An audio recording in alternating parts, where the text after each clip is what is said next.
бас орж чадахгүй хүмүүс байх шиг байна. Мгм. За яг хуу зөвхөн орж ирсэн хүмүүстэй зориулаад энэ рекордыг хийчих. Зарим хүмүүс жоохон хоцорж орвол эхний хэсэгт ярьсан юм аа нөхөд үзэх зорилготойгоор бичлэг хийчихье. За намайг Ундраа гэдэг та бүхэнд Америк нэгдсэн улсын Колорадо мужийн Денвер хотоос та бүхэндээ мэдчилж байна. Манай энд одоо оройны 8 цаг өнгөрч байна. Хоёр дахь өдрийн оройны 8 цаг өнгөрч байна. За миний үндсэн мэргэжил бол англи хэлний орчуулагч, аялал жуулчлалын менежер. Тэгээд Монголд 23 дугаар сургуульд 5 жил англи хэлний багш хийсэн. Тэгээд Америкт ирээд би хүүхд хөгжлийн чиглэлээр маш их сонирхож судалдаг. Тэгээд зарим хүмүүс маань Монгол ээж гэр сургалт төрийн бас байгууллагыг мэддэг болвол үүсгэн байгуулагч, санаачлагч нь байна. За тэгээд та бүхэндээ Вау, баярлалаа. Мундаг байна. за баярлалаа.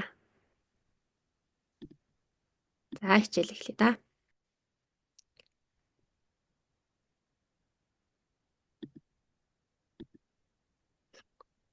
Хэрхэн за хамгийн гол одоо миний сонирхож асуулт байгаа зүйл болохоор юу гэхээр зэрэг хэрхэн амжилттай аз жаргалтай хүүхэдтэй болох вэ гэсэн асуулт байсан. Бид нар чи нөгөө өөрсдийгөө гэхгүй хүүхдээ л гэдэг шүү дээ тий. За тэгээд бас судлаа яж идэлтэй амжилт гэдэг чи өөрөө юу юм бэ? Тий аз жаргал гэдэг чи юу вэ? Амжилт аз жаргал хоёр юугаар ялгаатай вэ? Амжилттай байх нь чухал юм уу? Аз жаргалтай байх нь чухал юм уу? За тэгэхээр зэрэг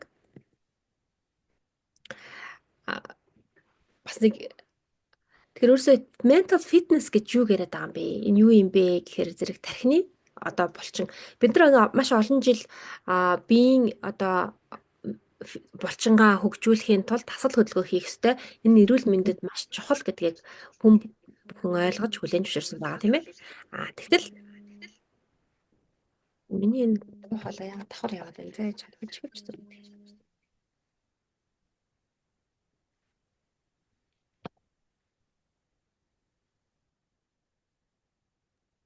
Сайн байна уу? Сайхан өдрийн мэнд. Багшаа викүүдийг хаачмаар юм уу цууратаад байхын давхар. Харин тийм. За ээж хин компьютероос орж байгаа хүн байгаа юу? Би нөгөө орж ирж байгаа хүмүүсийг дууг нь хаахгүйгээр юу бац юм шиг. Сайн байна уу? Сайхан өдрийн мэнд. За сайхан өдрийн минь. Микрофоноо хаагач. Тий. Нөгөө орж ирж байгаа хүмүүсийн микрофонуудыг нээлттэйгээр тохируулаад тэгээ шууд орж ирсэн хүмүүс нээлттэй орж ирдэг шүү. За одоох.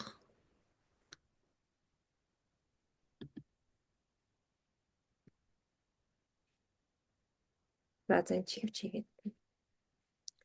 За хичээл үргэлжлүүлье да. За тэгэхээр зэрэг бид нар биеийн булчингаа хөгжүүлээд байгаа. Одоо залуучууд маань маш их анхаарч биеийн хэлбэр одоо юунд анхаарч эрүүл мэндэд анхаарч биеийнхаа булчин хөгжүүлж байгаа. Тэгтэл бидний тархинд бас булчин байт юм байна. Бид нар энэ тархиныхаа булчин хөгжүүлснээр бид нар аз жаргалтай, амжилттай амьдрах гэдэг шүү дээ, тийм ээ. За тэгэхээр зэрэг энэ яг юг сутгахтаа үг юм бэ гэхээр зэрэг бид нар ямар ч хэцүү нөхцөлийг даван туулах чадвартай байдаг юм байна. Тэгэхээр зэрэг энэ чадварыг бий болгохын тулд бид нар тархиныхаа булчин хөгжүүлэх ёстой. За тэгэхээр зэрэг одоо энэ үндсэн 3 булчин байдаг гэж хэлээд байна л да. Энийг одоогийн байдлаар дараа нь тайлбарлана. За тэгэхээр зэрэг ерөөсөө хувь хүн болон албан байгууллагын ердөө 20% л өөрийнхөө жинхэнэ боломжийг олж нээх.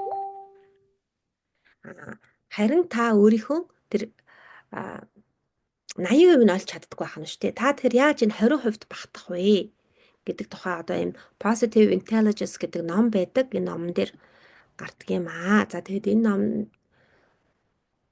тэгэхээр одоо mental fitness-д ерөөсөө амьдрал тохиолдох хэцүү саад бэрхшээл, сорилт, сөргөөр бус эрэг сэтгэлгээгээр хариу үйлдэл үзүүлэх таны чадвар юм гэж.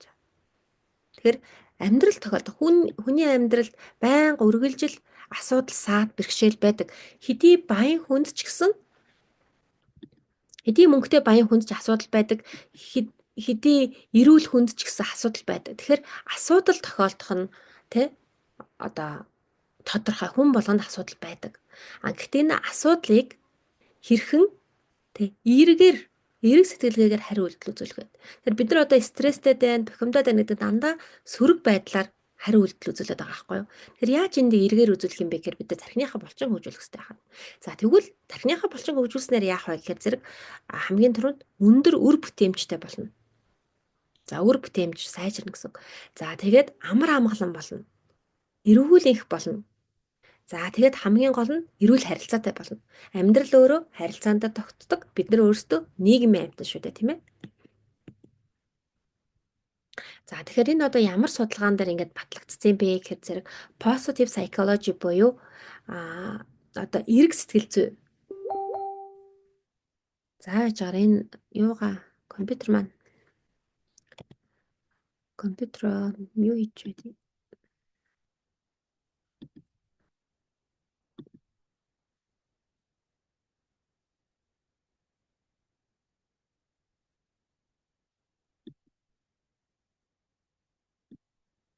За.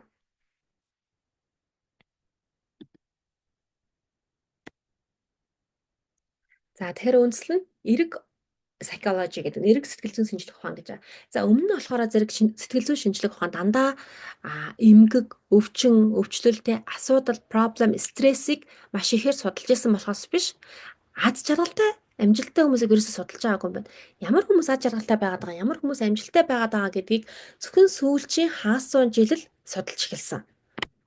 За дараагийнх нь болохоор зэрэг performance science буюу одоо үр бүтээмжийн шинжилгээ ухаан гэж байгаа. Тэгэхээр одоо хамгийн өндөр үр бүтээмжтэй байдаг хүмүүст олимпийн тамирчид ордог тий. Тэгэхээр зэрэг энэ хүмүүс хэрхэн өөрсдөө яаж дасгалжуулж одоо амжилтанд хүрдэг юм бэ? Neuroscience буюу тарих одоо мэдрэл судлалын шинжилгээ ухаан. Тэгээд сэтгэл зүйн шинжилгээ ухаан. Тэгээд зан үйлийн сэтгэл зүйн шинжилгээ ухаан гэж ойлгож болно тий. Тэгээд энэ бүхний маань нийлүүлээд positive intelligence буюу PQ гэдэг утга гаргасан. За өмнө нь болохоор зэрэг өндөр IQ-тай хүн амжилттай аз жаргалтай байгаад байгаа юм шүү гэсэн чинь үгүй IQ ерөөсөө хамаагүй энэ хүний ухаантай байна уу ухаангүй байх нь хамаагүй байна.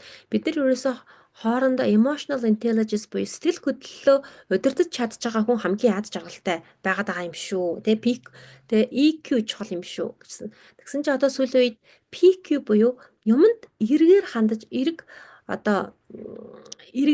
хүмүүс илүү амжилттай аз жаргалтай байгаад байгаа юм шүү гэдэг одоо ингээд сүүлийн үед PQ гэдэг одоо юм асуудал одоо гарсан гэсэн.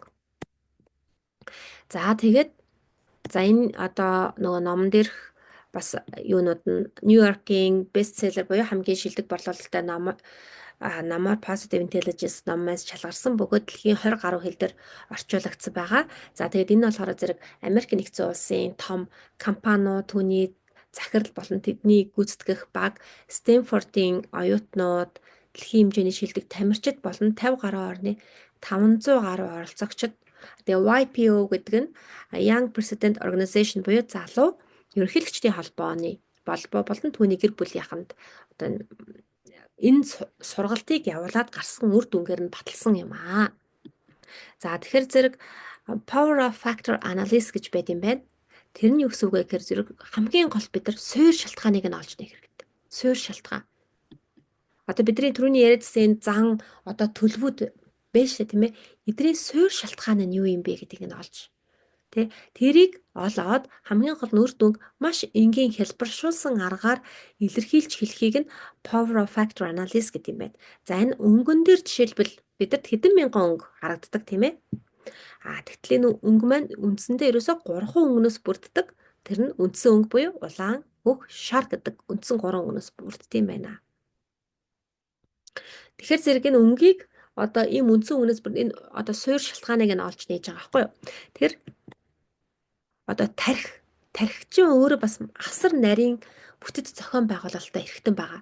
Энэ эрхтэн маань өөрөө 3 одоо хэсгээс буюу 3 булчингаас бүрддэг юм байна гэдгийг олж нээж илрүүлсэн байна. За хамгийн ихний хэсэг нь болохоор зэрэг саботор буюу сүүдэр хүн гэж бид нар нэрлээ явчихна. За тэгэхээр бидний дотор буугч байдаг, бурханч байдаг гэж хэлдэг. За энэ болохоор зэрэг сүүдэр хүн гэж нэрлэж байгаа. Бид нар монголчууд болохоор зэрэг өвөг дээдс маань болохоор зэрэг авир тарих, авир 6 тарих гэж бас нэрлэдэг. Тэгээд ерөнхийдөө бол сармагчин тарих гэж нэрлэдэг. Бид нар анх одоо хүм төрлөختөн үүсч хөгжөөд бид нар өөрсдийгөө хамгаалах тий хэрэгтэй байсан. Тэгэхээр энэ хамгийн түрүүнд үүссэн тарих байгаа. За тэгэд тарих маань хойноосоо урагшаа одоо чиглэлтэй хөгждөг. Тэгээд хамгийн одоо сүүлд хөгждөг хэрэгтэн маань болохоор дээд тарих буюу одоо энэ яг магнаан ард байрладаг хэсэг байгаа. За тэр тархины хэсгийг болохоор зэрэг sage гэж нэрлэдэг. Sage буюу одоо мэрэгэн хүн ухаан гэдэг нэршлэр бас явчихъя. За тэгээд гурав дахь нь бид нар өөрийгөө удирдах тэр хэсэг байт юм байна. Self command буюу өөрийгөө удирдах. Тэгэхээр бидний тарих одоо маш асар найрын бүтэц зохион байгуулалтаар иргэдэг маш одоо хэсэг бүр нь өөрийн гэсэн тусгай үүрэг оройлтой байгаа тийм ээ. Гэхдээ үүн дээр factor analysis хийгээд ерөөсөө 3 үндсэн хэсэг болгоод сүүдэр хүн, мэрэгэн хүн, тэгээ өөрийгөө удирдах хэсэг гэсэн ийм үндсэн 3 булчин болгочихж байгаа юм байна. За тэгэхээр зэрэг одоо сүүдэр хүнд 10 сүүдэр хүн буюу энэ 10 сүүдэр хүн бидрийг хоош татдаг. Харин 5 мэрэгэн ухааны хүч байт юм байна. За тэгэхээр энэ үндсэн 3 булчин байх нь шүү тийм ээ. За тэгэхээр хамгийн эхлээд бидэд одоо хүн болгонд байдаг зүйл бол шүүмжлэгч тарих байдаг. Тэгэхээр зэрэг одоо энэ сүүдэр хүн гэж ярина те бидний тархины одоо нөгөө олон бодлууд те энэ бодлууд ч бүгдээрээ эзэнтэй ах нь байна. За тэгэхээр энэ бодлын маань эзэн нь хин бэ гэхээр зэрэг энэ шүүмжилдэг. Юмыг хараад бүх юмыг шүүмжилдэг. Тэгэхээр зэрэг бид нар ингээд шүүмжлээд байгаа нь энэ нөхцөл байдлыг дээшлүүлэхэд сайжруулах гэдэг юм чинь шүүмжлэгч хэрэгтэй штэ гэж боддог. Тэгтэл бид нар шүүмжлэх нь бол үнэндээ хамгийн амархан арга байдаг. Тэгээ шүүмжлэх шалтгаан мэдээж маш олон байдаг. Магадгүй одоо миний энэ хичээлийг ингээд ярьж хахад ямар нэг юм дээр бас шүүмжлэлтэй санагдчихж магадгүй. Тэгвэл таны одоо таныг хоош татдаг энэ шүүмжлэгч тарих ажиллаж байгаа гэсэн. За тэгэхээр бид нар ямар тарих ажиллаж байгаагаа олж нээж мэдээд бид нар мэрэгэн тарихаар ажилламаар байгаа байхгүй. Хамгийн гол асуудал нь бид нар нөгөө нэг бог байна уу, бурхан байна уу гэдгийг ялгаж чадахгүй байгаад хамгийн гол асуудал байгаа юм. Тэгэхээр уг нь бол шүүмжлэгч гэдэг одоо бид нар ч сайн штэ бид нар ингэж шүүмжилснээр энэ асуудлыг олж харж те бид нар зас залруулж чадна штэ гэдэг одоо хуурамч итгэл үнэмшил байд юм байна. За тэгэхээр зэрэг шүүмжлэгч тэгвэл яагаад анх үүссэн юм бэ? Энэ одоо яагаад үүссэн юм бэ гэхээр зэрэг за одоо хүүхэд төрөөд эцэг эхийн гар дээр өөрөө хүүхэд чи ямар ч амьдрах чадваргүй хүн байгаа шүү дээ. Ямар ч амьдрах чадваргүй. За энэ хүн амьдрах хамгийн гол итгэл найдвар амьд үлдэж чадна гэдэг итгэл найдвар бол эцэг эхийн гар дээр байгаа. За тэгэхээр зэрэг аюулгүй инх тунх үлдэж чадна гэж итгэхийн тулд эцэг эхтэй итгэхээсээр аргагүй. Тэгэхээр эцэг эхээ одоо төгс төгөлдөр одоо бурхан гэж үздэг байна. Ямар ч үгээд эцэг эхээгээ тэгээд би тийм төгс төгөлдөр тэр бурханы гар дээр байгаа учраас би аюулгүй амьд үлдэж чадна гэсэн итгэл байдаг. За тэгтэл хүн төрлөختөн хүн чинь угаасаа төгс амьтан биш шүү дээ тий бид нар ч хүн шүү дээ тий төгс биш. Тэгэхэд бид нар мэдээж маш олон асуудалтай болоод бид нар уурдлан, бохимдлан, нөгөө шүүмжлэн тэгээд ямар нэгэн асуудал тохиолдоход хүүхэд юу гэж хүлээж авдаг вэ гэхээр эцэг их төгс юм чин хэний буруу болох нь вэ? Миний буруу байна. Би буруутай юм байна гэж өөрийгөө буруутгаж эхэлдэг, өөрийгөө шүүмжилж эхэлдэг. За тэгэнгүүт энэ асар их өвдөлттэй хүнд мэдрэмж байдаг. Тэгэнгүүт яадаг вэ гэхээр зэрэг энэ одоо хэцүү байдлыг бас өөр хэн нэгнээс олж хардаг. Одоо өөр нэг хүнийг бас болохгүй байгаа юм олж харах нь шүү дээ. Тэгэнгүүт өөрийнхөө сэтгэлийг одоо амраах нэг одоо тайвшруулах нэг зүйл болдог. Яагаад гэвэл тэр асуудалтай хүн тэнд ингээд амьдраад болоод байгаа юм чинь би ч гэсэн амьдрах боломжтой гэдэг юм итгэл найдвар үүсдэг байхгүй юу? За тэгээд энэс үүдээд бид нар одоо дандаа болохгүй зүйлийг харж одоо юм шүүмжлэгч болцсон байдаг. Шүүмжлэгч хүн болгонд байдаг. За тэгээд 10 тэр сүүдэр хүний маань хамгийн том нь болохоор зэрэг шүүмжлэгч. За энэ одоо 9 байна тийм ээ. 9 нь хамгийн ихнийх нь болохоор захиргаадагч гэдэг. За энэ захиргаадагч сүүдэр хүн маань юмыг дандаа өөрийнхөө байлгах гэдэг. За одоо жишээлбэл энэ ялангуяа ээж нарт их байдаг. За миний хувь хүний хувьд болохоор би тийм нэг юмыг нэг өөрийнхөө байлгаад байдаг тийм ширүүн дөрүүн одоо ааш авиртай хүн биш л дээ. Гэхдээ энэ хичээлийг үзснээс хойш би анзаарсан нь хүүхэд дээр маш их одоо захиргаадагч төлөвтэй болдго юм байлээ. За одоо энэ яадаг вэ гэхээр жишээлбэл зүгээр яг гаргадаг одоо алдаа нь юу вэ гэхээр зэрэг бид нар за хүүхдээр аяг угаалганаа. За хүүхэд маань мэдээж одоо анх удаа угааж байгаа хуруу гарын жижиг булчин хөгжөөгөө. Тэгээд нүдэн ч зэрэгтэй бохир хэрийг ч харах нүдэн ч хөгжөөгөө. Гэхдээ бид нар тэрийг чинь тэгэж одоо шууд ингэж ойлгож хүлээж авч юу байхгүй шүү дээ. Тэгэл аяг угаа гэдэг нөгөө аяг нь угаасан чинь хэртээ тостой нутгалдуулаад тавьсан байдаг. Тэгэнгүүт нь уур хүрдэг те энэ аяг чи одоо ингэж харалтаа чи ингэж угаацсан байна гэд. Тэгээд өөрөө угаана. Тэгээд за шиг энэгээр угаалгачаас шиг өөрөө угаачвал хурдан амар гэл ингэж угаачна. Тэгэнгүүтээ дараа нь би л аяг угаах юм гэл те. Би л аяг угаах юм ингээл бас өөрөө бохимддаг те. За тэгээд энэ контроллер одоо энэ захиргаадагч одоо эцэг хүүхдийг ямар болгодог вэ гэхээр зэрэг уг нь бол те хүүхдтэй хамгийн сайхныг хүсэж байгаа байхгүй юу? Хүүхдтэй алдаа хийхэр нь алдааг нь дандаа уртчилж, харж, засаж, залруулж уг нь байгаад байгаа юм. Гэхдээ эцэст нь юунд хүргэдэг вэ гэхээр хүүхдээ ямар ч тийм санаачлаггүй хүн болгочдөг. Энэ одоо аж ахуй нэгждэр болохоор бас ийм өөрийнхөө байлгадаг дарахтай байхад эхлээд яг ингээд ажилтан шинийг санаачлан мэдээж анх санаачилж байгаа юм шин юм болгом алдаа мадагтай байна. Алтан тийм ээ. Тэгтэл тэр дарга тэрийг одоо хараад шууд засаад дандаа өөрийнхөө хийх гэж зүтгэдэг ч юм уу те. Тэгээд ингээд ахаар нөгөө шинэ одоо ажилтнанд ч юм уу доор нь ажиллаж байгаа хүмүүс ингээд санал санаачлаг гаргаад хахад тэрийг дандаа ницаагаад дандаа даргийнхаар байгаад байдаг болохоор толгойгоо ажилуулахаа болчдөг. Тэрүүлээ зөө шиг зүгээр л дарга хийсэн юмыг хэлсэн юмыг л зүгээр тэгчдэг байхгүй юу. Тэгэнгүүт дараа нь дарга нь юу гэж бухимддаг вэ гэхээр зэрэг одоо би л байхгүй бол би л энэ асуудлыг ингэж оролцож шийдэхгүй л энэ манай энэ ажилтад ерөөс ямар ч санаачлаг гаргахгүй гэж говдолдог. Тэгэхээр зэрэг одоо энэ эдгээр бүх юунууд яадаг вэ гэхээр сүүдэр хүмүүс яг хэлж байгаа юмныхаа эсрэг нь байдаг. Уг нь бол хамгийн сайн үр дүнгийг гаргах гээд байгаа. Тэгтэл бид нар ингэж юмыг ингэж гартаа авч өөрийнхөө байлгах гэснээрээ харин ч одоо алддаг байх нь. За дараагийнх нь болохоор зэрэг хэд зүтгэлтэн гэж аа. За хэд зүтгэлтэн гэдэг нь юу гэсэн үг вэ гэхээр зэрэг за хэд зүтгэлтэн гэхээр одоо ерөнхийдөө гаднах юугаараа амжилтанд хэд хүрдэг хүн л гэсэн үг байхгүй юу? Одоо юу гэдгийг онц сурдаг одоо боловсрал өндөртэй байдаг, өндөр албан тушаал эрхэлдэг ч гэдэг юм уу ингээд харахад бол их л амжилттай хүн гэж харагддаг. Гэхдээ энэ нь өөрийг нь маш хамгийн ихээр хоош татж яадаг. Яагаад амжилт хүнийг хоош татж байгаа юм? Тэгэхээр зэрэг энэ хүн маань үнэлэмж бусдад хүлээн зөвшөөрөгдөхөө одоо заавал ямар нэг юм хийж, үзүүлж, харуулж иж би хүлээн зөвшөөрөгдөн. Тэгснээрээ би үнэлэгдэн гэдэг худал итгэл үнэмшилтэй болчдөг. Тэр яг дотроо болохоор зэрэг энэ хүн маань тийм биш байх нь хоосон мэдрэмжтэй байх нь. Гаднаа харагдаж байгаа нь болохоор зэрэг тийм айгүй амжилттай аз жаргалтай харагдаж болдог.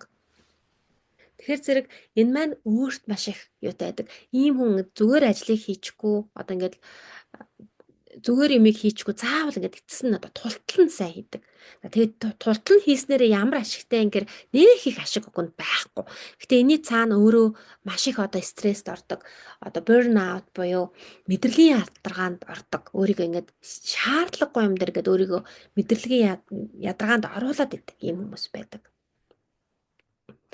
За дараагийнх нь болохоор зэрэг завгүй байгч, би нэг бас сүл докторгүй байгч гэж орчуулбал зүгээр юм байна.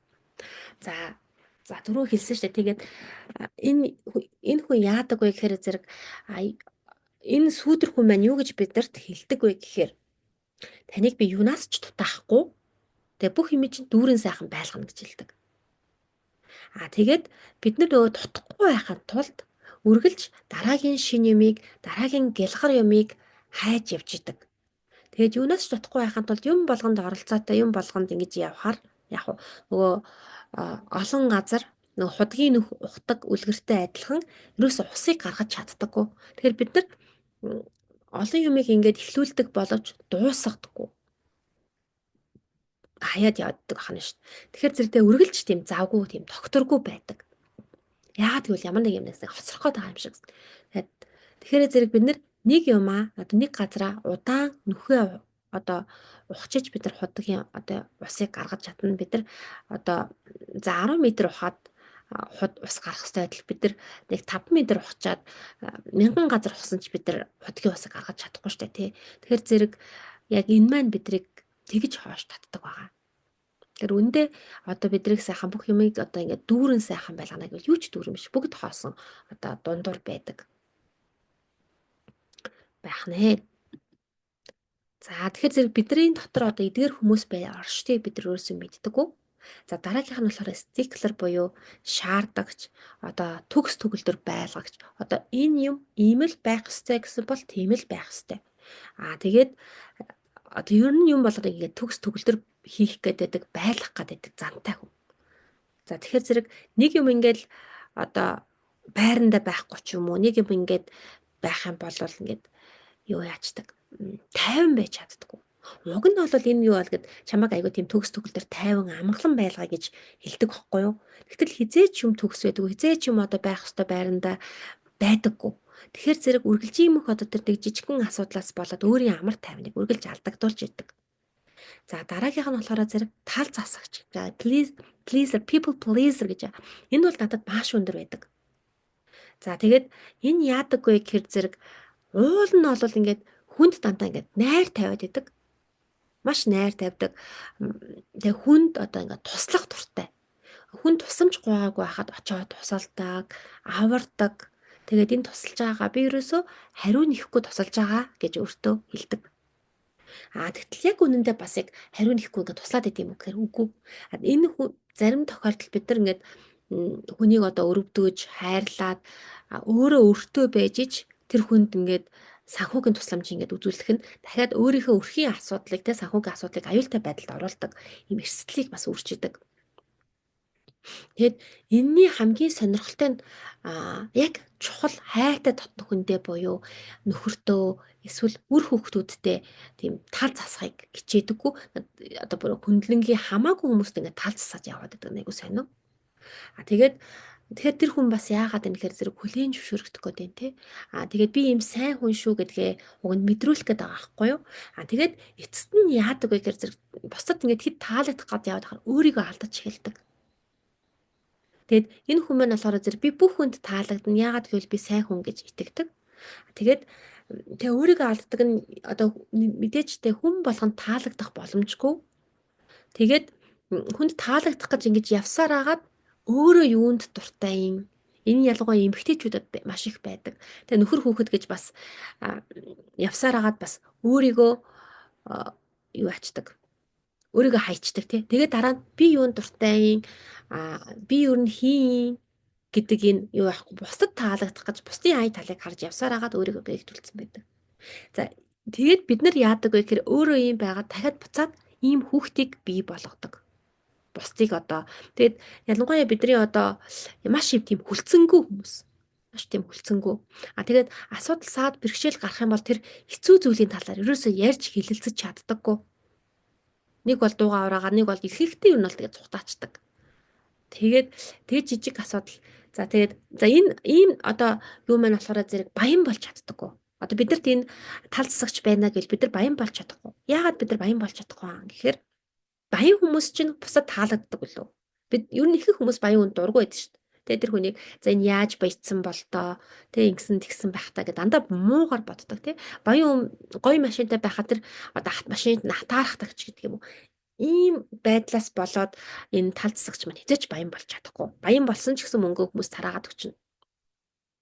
За энэ хүн маань одоо сайн удирдахч байж чаддаггүй. Яагаад сайн удирдахч вэ? За одоо удирдахч байгаад одоо хин нэгний эрх ашигыг хамгаалаад ингээд зогсож явахад заавал нөгөө талд нь хин нэгний эрх ашиг хөндөгдөж байдаг. Тэгэхээр нөгөө бүх хүн таалагдах байгаа учраас тодорхой нэг одоо юуг бариад ингээд зөрөгтэй босож ирж чаддгүй. Яа тэгвэл бүх хүн таалагдах байгаа болохоор нэг тийм дундыг барьсан тийм нэг хүн болчдөг.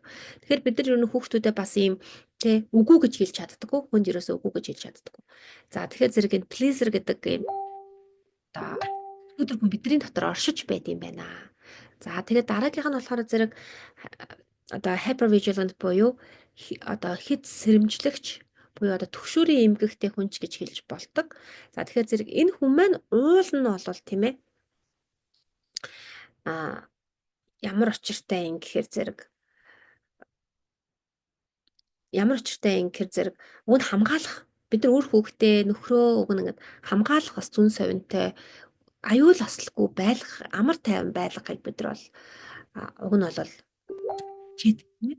Тэгээд тэгээ аюул ослоос хамгаалахын тулд бид нар хэд их хамгаалаад хэд их сэрэмжлээд ирэхээр бид нар энэ нь өөрөө одоо сөрөг хэд их анхаарал тавьснараа ямар юмд бид нар анхаарал илүү их хандуулнаа тэрийгээ илүү их татчих дуусч байдаг. Тэгэхээр зэрэг одоо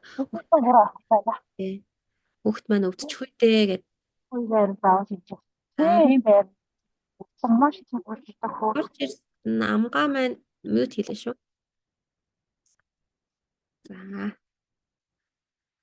За тэгээд бид нар ингээд гэтээ энийг одоо ингээд зүгээр л би одоо ингээд төгшгөө болчмоор байна гэхээр бас болж чаддаггүй шүү дээ тий.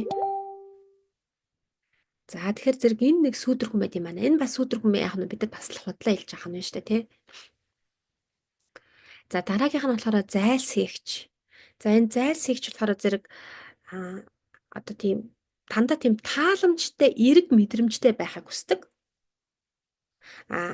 Тэгтэл тэгээд нөгөө хэцүү асуудлыг шийдэх, хэцүү даалгаврыг хийхэд тийм нэг эрг, сөрөг жоохон тийм хэцүү мэдрэмж аваад ирэнгүүтээ шууд цухтаачдаг.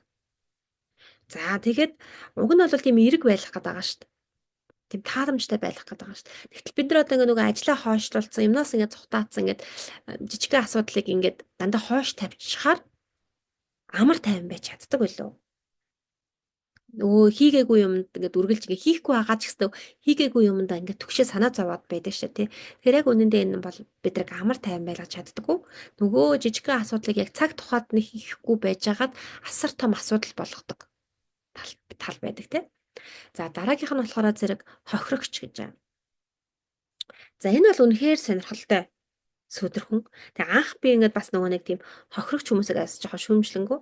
За ямарваа нэг юм дандаа хохирогч болоод ингээд гомдтолж явж байхаа ингээд тийм нэг байсан байхгүй. За би ер нь нэг тийм хохирогч болоод идэг хүн биш дээ гэж бодож байсан чинь жинхэнэ хохирогч байсан байвал яах вэ гэдэг шиг. За тэгэхээр энэ хохирогч маань яаж илэртийн гэхээр одоо бид нар хин нэгнийг буруутгах гээд байна уу? Тэ? Хин нэгнийг буруутгах гээд байна уу?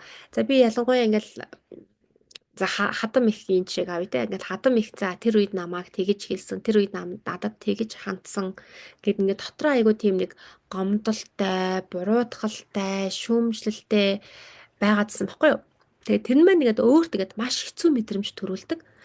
Тэгээд дараа нь энэ эн чинь хохирогч гэдэг хүн гарч ирчихэд намайг зовоогоод байгаа юм биш те гэдгийг ойлгож ухаарсан.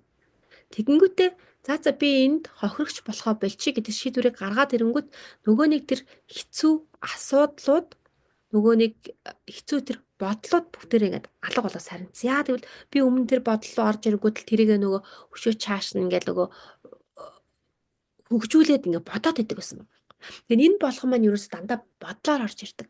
Тэгэд энэ бид нар ингээ бодлоо ерөөсөө ажиглах хэвээр анхаарах хэвээр бодлого байх хэвээр гэж хэлдэг штэ тий. Тэгэхдээ бид нар яг яаж хийх ерөөсөө мэддэггүй байхгүй юу. Тэгээд тэр олон бодлоод одоо өдөрт хүнд 30 мянгаас 60 мянган бодол хүний толгойд орж ирдэг тийм ээ. За энэ бодлуудын маань 90-ээс дээш хувь нь дахин бодогддог бодол гэж байгаа. Тэгэд энээс бас ер нь бол энэ үүний 80-аас дээш хувь нь сөрөг бодлоод байдаг гэж байгаа байхгүй.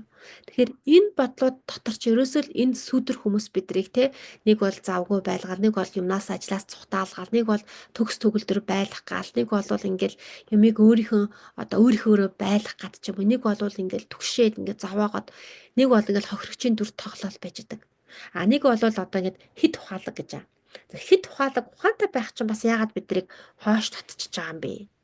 Гэхээр заримдаа бид нар ингээл тэгдэж штэ хүн ингээл асуудал зовлонгоо яриад ингээд асуудалтай байна гэд хэлэхээр өө ингэчихгүй яасан, тэгчихгүй яасан гэд ингээд шууд заагаад зааварлаад байдаг. Тэгэд энэ болохоор зэрэг бид нар нөгөө яг зүрх сэтгэлээ хаачихсан юмыг хэд ингээд логикоор бодохоор зэрэг бас ингээд тэр чинь өөрөө бурууддаг байгаа байхгүй юу? Тэгэхээр ерөөсө тархины бас гол асуудал ерөөсө бид нар уг нь бол тархиа хөгжүүлэх ёстой, энэ логик сэтгэлийг хөгжүүлэх ёстой гэж боддог боловч яг амьдрал дээр бас энэ нь саад болдог.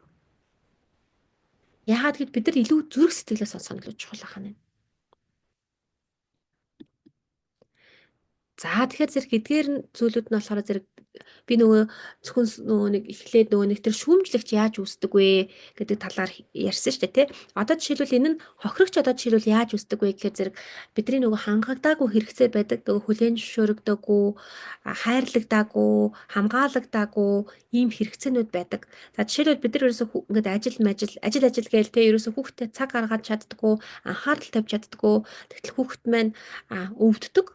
За өвдөнгөт бид нар нөгөө нэг хамаг ажиллаа хаяал хүүхдээ санаа тавиал хүүхдээ харж асардаг. Тэгэнгүүт хүүхдэд тэр нөгөө нэг хайрын мэдрэмж эцэг эхийн анхаарал нөгөө нэг хангагдаагүй хэрэгцээнд хангагдаж эхэлдэг. Тэгэнгүүт тэр хүүхэд өө эн чинь хайр юм бэ гэж мэдрээд тэгээ тэрийг бол яг хөтэ нөгөө нэг даалт ухамсарнал тэрийг тэгж ойлгож хүлээд аваад байгаа юм л да. Хүүхд бол тэрийг бол шууд тэгж ойлгохгүй зүгээр л сайхан тухтай сайхан байгаад ээж аав нь тэ асарч харж тойглоод эрүүл болгочих жоох байхгүй юу. Тэгэнгүүт дараа нь яах вэ гэхээр зэрэг хүүхэд нөгөө хайр халамж тутгаараа зэрэг дахиад өвддөг. Тэ тэр нөгөө нэг даалт ухамсарт нь л яваад байгаа байхгүй юу. Тэгээд даалт ухамсаргүйгээр тэ хүүхэд өвддөг, бие муутай болдог, нөгөө асуудалд орооцолддог. Яагаад тэгэхээр зэрэг нөгөө эцэг эхийн хайр халамж эсвэл хин нэгний анхаарал маш их хэрэгтэй байгаа байхгүй. Тэгэнгүүт би ингээ асуудал болчлаа гэл өө яана чи тэгсэн юм уу ингэсэн юм уу гэл хүмүүс бас ингээл харж хамгаалах тэ хайрлах энэ мэдрэмжийг аваад ахаараа зэрэг бид нар ингээд өөрийн ирэхгүй нөгөө хохирогчийн дүр тоглож эхэлт юм байна л да. Тэгээ гих мэтчлэн одоо энэ бүх юунууд маань одоо өөрийн гэсэн ийм үүсэлтэй байдаг.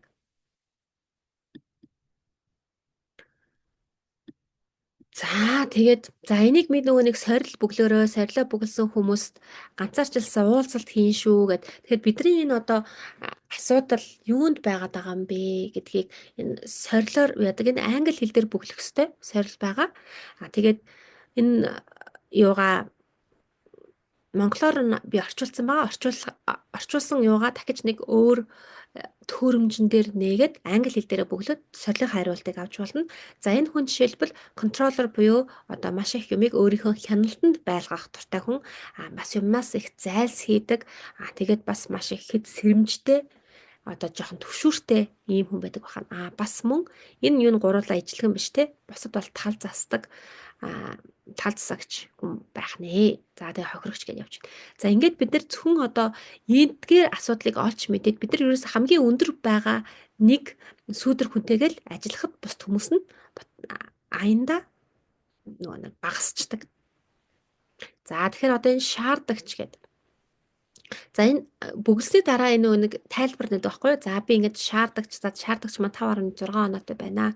За тэгэхээр зэрэг та ер нь бол юмыг маш тийм төгс төгөлдөр тий эмх цэгцтэй замбраатай байхыг хүсдэг. Гэтэ тэр нь хитрхий жоохон тэр нь ихтэй дэрхээр тийм ээ. Та ер нь бол цагийг маш цаг баримтлах дуртай. За тэгээд жоохон жижигхэн юмд бас жоохон одоо бохимддаг. Тэгээд юмыг жоохон тийм шүүмжлэнгүү байдаг. Тэгээд ер нь бол тийм маш тийм шүүмжлэлтэй ханддаг. Бос одоо өөртөө болон бусдад гэдэг юм уу те. Гих мэтчлээ одоо ингээд таны боддог бодлоод болохоор зэрэг зөв бол зөв, буруу бол буруу. Тэгээ би хэрхэн зөв хийх дарга замыг нь би мэднэ. За тэгээд хэрвээ чи хийж чадахгүй бол одоо нөгөө хийвэл хийсэн шиг хийж чадахгүй бол гэдэг ийм одоо итгэл үнэмшилтэй юм бодолтой хүмүүс байна. Гэх мэтчлэн ингээд бүх одоо нөгөө нэг хариулт нь гарч ирдэг. Энийг одоо танд тохирч гин үү? Танд яг ямар асуудал байгааг олж мэдэх юм сорил байгаа нэ. За тэгэхээр зэрэг бидний энэ би нэг албаар орчуулаагүй англи бичсэн. Тэгэхээр энэ сүүдэр хүмүүс гэж бидэрт хэлээд байгаа нь болохоор бидний одоо энэ тархины энэ мэдрэлийн систем одоо нуруу нугасны одоо илүү их хариуцдаг тэгээд тархины маань зүүн талд илүү зонхилж оршдог одоо хэсэг байгаа. Харин мэрэгэн хүн маань болохоор зэрэг бидний нөгөө нэг дээд тархи буюу урд буюу дунд тархитай оршдог. Ихэвчлэн болохоор зэрэг баруун талдаа бас зохилон оршдог. Ийм тархины одоо юу байгаамаа. За тэгэхээр зэрэг энэ хоёр одоо бид нар эдгээр зүйлүүд чинь бас бидэрт хэрэгтэй штэ гэж үзэж магадгүй тий. Хэрэгтэй таныг аль аль нь таныг амжилтанд хүргэдэг. Аль аль таныг амжилтанд хүргэдэг. Таныг сүүдэр хүн маань болохоор зэрэг дандаа сэтгэл хөдлөлөөр сэтэлжүүлдэг. Сөрөг сэтгэл хөдлөлөөр. Тэр нь яах вэ? Харин мэрэгэн хүн маань бидрэг эерэг сэтгэл хөдлөлөөр таныг өдөөдөг гэсэн үг. За тэгэхээр сүүдэр хүн маань таныг үргэлж түлхчихийдэг бол мэрэгэн хүн таныг татчихийдэг гэсэн үг. За тэгэхээр сөрөг сэтгэл хөдлөл гэхээр биднэрт одоо тий айц түгшүүр, стресс, тий уур хилэм, гин буруу, ичгүүр, тий чи хичээч гэж тэгдэж штэ тий өөртөө итгэлгүй байдал гих мэдчлэн бид нар ийм сөрөг юугаар бид нар одоо хурцлагддаг итгэвчүүлэлт сэтэлжүүл өдөөлт явдаг байна шүү дээ. Харин мэрэгэн ухаан болохоор зэрэг өрөвч нэмчин сэтгэл сониуч зан бүтээлч байдал хүсэл тэмүүлэл зорилгоор бидрийг өдөөдөг байна. Ялгаатай. За тэгэхээр одоо бид нар хүүхдээ хичээл хийхгүй муу сураадаа гэж бодъё л доо. Тэгэнгүүт бид нар яах нь вэ? Хүүхдээ айлгана тий. За чи хичээлээ хийхгүй болвол чи цэвэрлэгч болохгүй юу чи гэд одоо бидний ингэж авч байгаа арга хэмжээ чамайг шийтгэн шүү. Чамайг одоо юу яан шүү гэдэг маань яаж ийн гэхээр зэрэг бид нар хүүхдийг сөрөг сэтгэл хөдлөлөөр одоо сэтэлжүүлэх гэдэг байгаа. Тэгээд тэрнгээр бид нар хүүхдийг одоо түлхэх гэдэг байгаа юм шүү. За тэгтэл мэрэгэн ухаан юу гэхээр зэрэг миний хүүхд одоо энийг хийцснээрээ би ийм амжилтанд хүрээд одоо тий ийм мундаг хүн болоод ингэж чадсан шүү минийх үү. Тийм болохоор хичээлээ хийгээрэй гэдэг байдлаар хандах юм бол энэ эрг мэрэгэн ухааныг бид нар хөгжүүлээд байгаа байхгүй юу. Тэгэхээр яг үүнтэй адилхан бид нар өөрсдийгөө асар ихээр одоо өөрсдөө асар ихээр за чи өстө мангар чи тэнэг чи өстө ажилгүй чи арчаагүй гэдэг ийм бодлоод бидэрт байж идэг. Чи угаасаа л ийм штэ. Чи тийм байхгүй гэл өөрийгөө ингэж асар ихээр шүүмжилж. Яагаад энэ өөрийгөө асар ихээр шүүмжлээд байгаа юм гэвэл өөрийгөө жоо түлхэх гээд штэ. Юмд хүрэх гээд штэ. Гэтэл бид нар дандаа ингэж сөрөг байдлаар өөрийгөө ингэдэг учраас бид нар маш их стресс, маш их депресс одоо ийм асуудалд өртсөн байдаг байхгүй юу? Тэгэхээр ийм тархиа ингэ хөгжүүлсэн байхад бид нар амжилтанд хүрдэггүй, амар амгаланд хүрдэггүй байдгийн одоо гол асуудал юм байх нь. Тэгэхээр сүүдэр хүн таныг амжилтанд хүргэдэг хүргэж магадгүй ч аз жаргалд хүргэдэггүй гэж. Аз жаргалд хүргэдэг. Амар тайван. Мэргэн болохоор зэрэг таныг хамгийн өндөр амжилтанд хүрэхээс гадна байнгын аз жаргалтай байлгадаг. За түрүү нөгөө positive intelligence гэдэг нөгөө нэг эрэг оюун ухаан гэдэг сэтгэл зүйн шинжилгээ ухаан юуг олж нээж илрүүлсэн бэ гэсэн чинь ямар хүмүүс амжилттай аз жаргалтай байдаг. Бидний одоо нөгөө хуучин одоо ихтгэл үнэмшлэр бол би амжилттай байх юм бол аз жаргалтай байна. Одоо би онц сурчих юм бол би аз жаргалтай байна.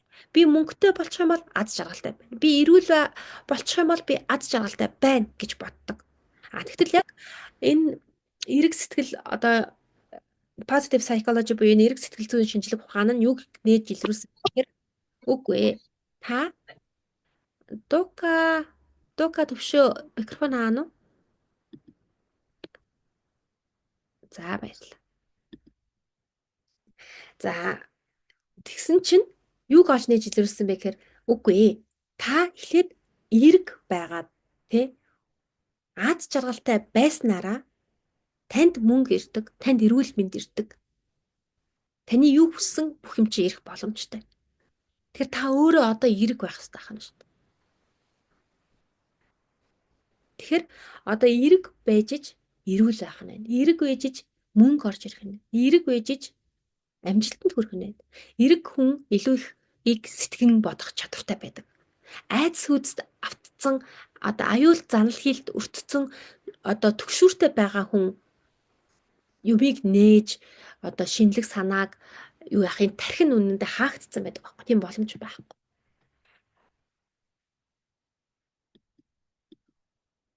За тэгэхээр сөрөг сэтгэл хөдлөл танд сайн уу?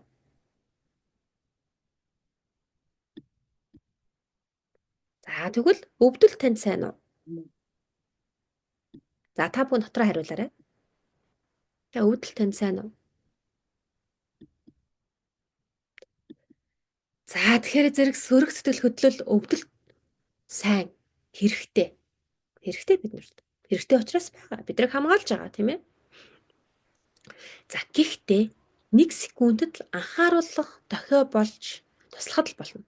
Одоо бид нар халуун пишин дээр гараа хөрцөн байхад бид нар халууныг мэдрэхээс өмнө бидний тарих хариу үйлдэл хийгээд гараа авчдээ шүү. Дараа нь бид нар тархинд мэдээлэл ирээд би халуун байсан учраас гараа ингээд авцсан юм штэ гэдэг мэдээллийг хожим нь ухаарч ойлгодог.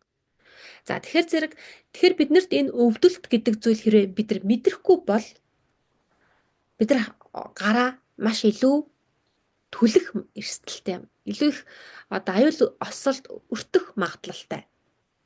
Тэгэхээр хэрэгтэй. Тэгэхээр сөрөг сэтгэл хөдлөл яаж гинэ? Төрөөд байна гэдэгт биднэрт бас ямар нэг юм анхааруулах дохио болоод байгаа байхгүй юу? Яг юуг анхааруулах гад юу хэлэх гээд байгаа юм бол гэдгийг бид нар олж нээж мэдэх хэрэгтэй байна.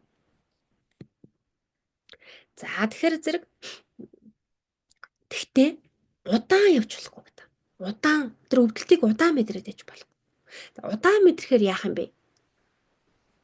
Хүн ингээд удаан сөрөг сэтгэлийн хөдлөмжийн мэдрэмжтэй байхаар хүнээс ерөөсө 3 үйлдэл. За одоо сүүлийн уг нь 3 үйлдэл гэдэг байсан чинь 4 үйлдэл гаргадаг болсон байлээ.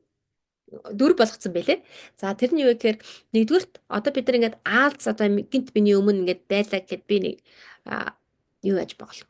Сандарсандаа цохоод алчч магадгүй тий. За тэгэхээр энэ болохоор дайрч тавьших гэсэн үйлдэлтэй байгаа. Тулалдах тийм ээ. Хоёрт нь би айгаа цутааж магадгүй. За энэ цутаах гэдэг үйлдэл байна. Гуравдугаарт би ингээд хөдөлж чадахгүй хөшчөж магадгүй гэсэн юм 3 үйлдэл. Уг нь хийдэг гэсэн чинь дөрөвт үйлдэл нь одоо үүнтэйгээ одоо эвлрээд хүлэн зөвшөөрөөд ингээд бас үйлдэл хийж чадахгүй ингээд зүгээр юу одоо захир юу удирдуулагдаад ингээ бүр байх ийм одоо дөрвөн юм юу хийдэг болчих сэтгэл зүйн шинжилгээ ухаан үзэж байгаа юм билээ л дээ. За тэгэхээр зэрэг энэ одоо би энэ эдгээр одоо аль нэг миний нөгөө сөрөг сэтгэл хөдлөл буюу энэ сүүдэр хүндээ автцсан байгаа үед сүүдэр одоо тийм сөрөг сэтгэл хөдлөлтэй ууртай уцаартай айцтай тийм ээ ийм байх үед бид нар яадаг вэ гэхээр зэрэг юмыг тодорхой том зургаар нь ерөөсөө харж чаддаггүй. Тэрийг бусдыг өрөвдөх, хайрлах сэтгэл гэж илэрдэггүй. Тэгээд тэрийг сониучрах яагаад гэдэг асуудалд гарч ирэхгүй, бүтээлч байдал төвлөрч чаддаггүй. Эдгээр үйлдэлүүд нь одоо энэ хоёр тархи маань одоо бид нар нөгөө инээж яагаад уйлах ч юм уйлж яагаад инех ч юм уу ингээд эрэг сөрөг хоёрыг ингээд сэтгэл хөдлөлийг нэг дор яг ингээд 100% мэдрэх боломж байдгүй шүү дээ.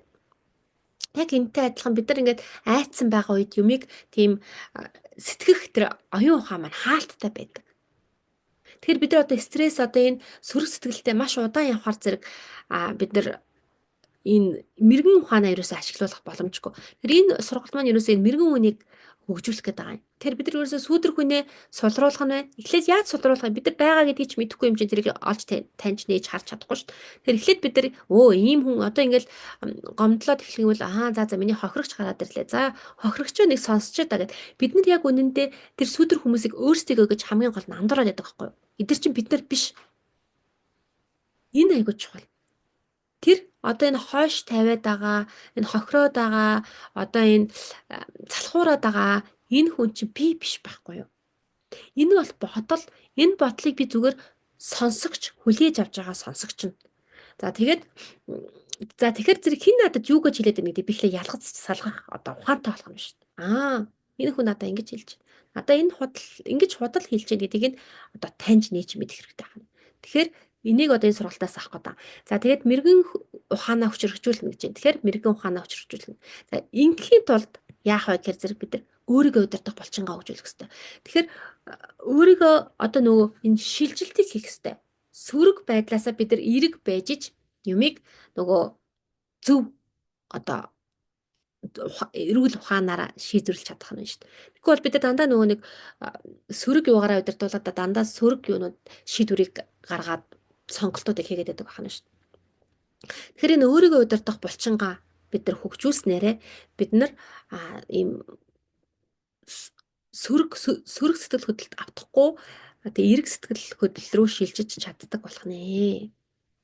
За тэгэхээр мэрэгэн ухаан гэж юу хэлээд байгаа юм гэхээр ерөөсөө эерэг сэтгэл хөдлөлөөр бид нар мэдрэгдчихэд амар амгалан, амар тайван, анхаарал төвлөрөх тий бид нар анхаарал төвлөрч чадахгүй байгаа нь бид нар ямар нэгэн асуудалтай хана шүү дээ. Тэгээд бүтээлч байдал маш асар ихээр нэмэгддэг, юмыг том зургаар хардаг. За тэгээ мэрэгэн ухааны төлөв юу вэ гэхээр зэрэг бид нар бүх үр дүн, нөхцөл байдал бүрийг бэлэг болон боломж болгож хувиргах боломжтой гэж үздэг. Бүх асуудлыг боломж гэж харж үздэг. Бэлэг гэж харж үздэг байна. Мэргэн хүн байна. Тэгэхээр за энэ азарганы түүхийг яриа. За энэ хятадын ухааны ухаан байгаа. Тэгээ манай энэ Ширсас Шамин гэдэг энэ positive intelligence-ийг үүсгэн байгуулсан хүний хамгийн дуртай түүх нь. За хятадын нэгэн тосгонд нэгэн мэргэн хүн байжээ. За тэгээ тэр болохоор зэрэг хурдан удмыг маш сайхан азрахтай юмсан ч. Тэгээд наадан болоод хурдан сайхан хөлгөн тэрүүн байрыг эзэлсэн.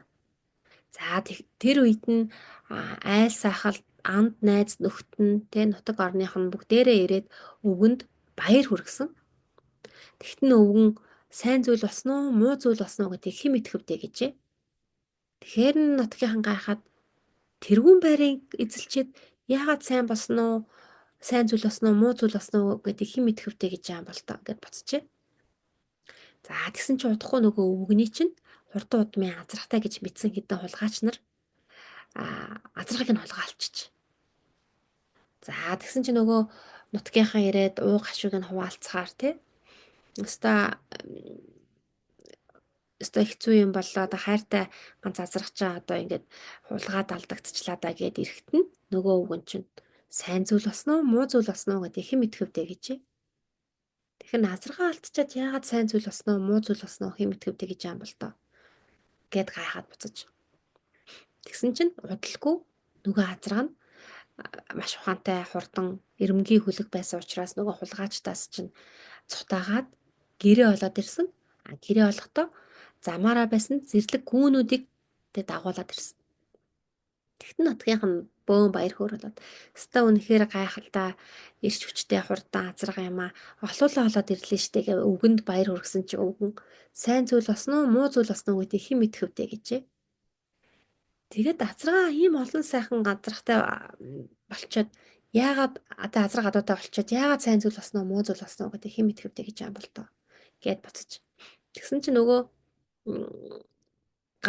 ганц хүүд нөгөө хүн ганц хайртай ганц хүүтэй байсан. Тэгээд хүүн нөгөө зэрлэг адуугаа сургах гэж байгаад хөлөө оголцсон.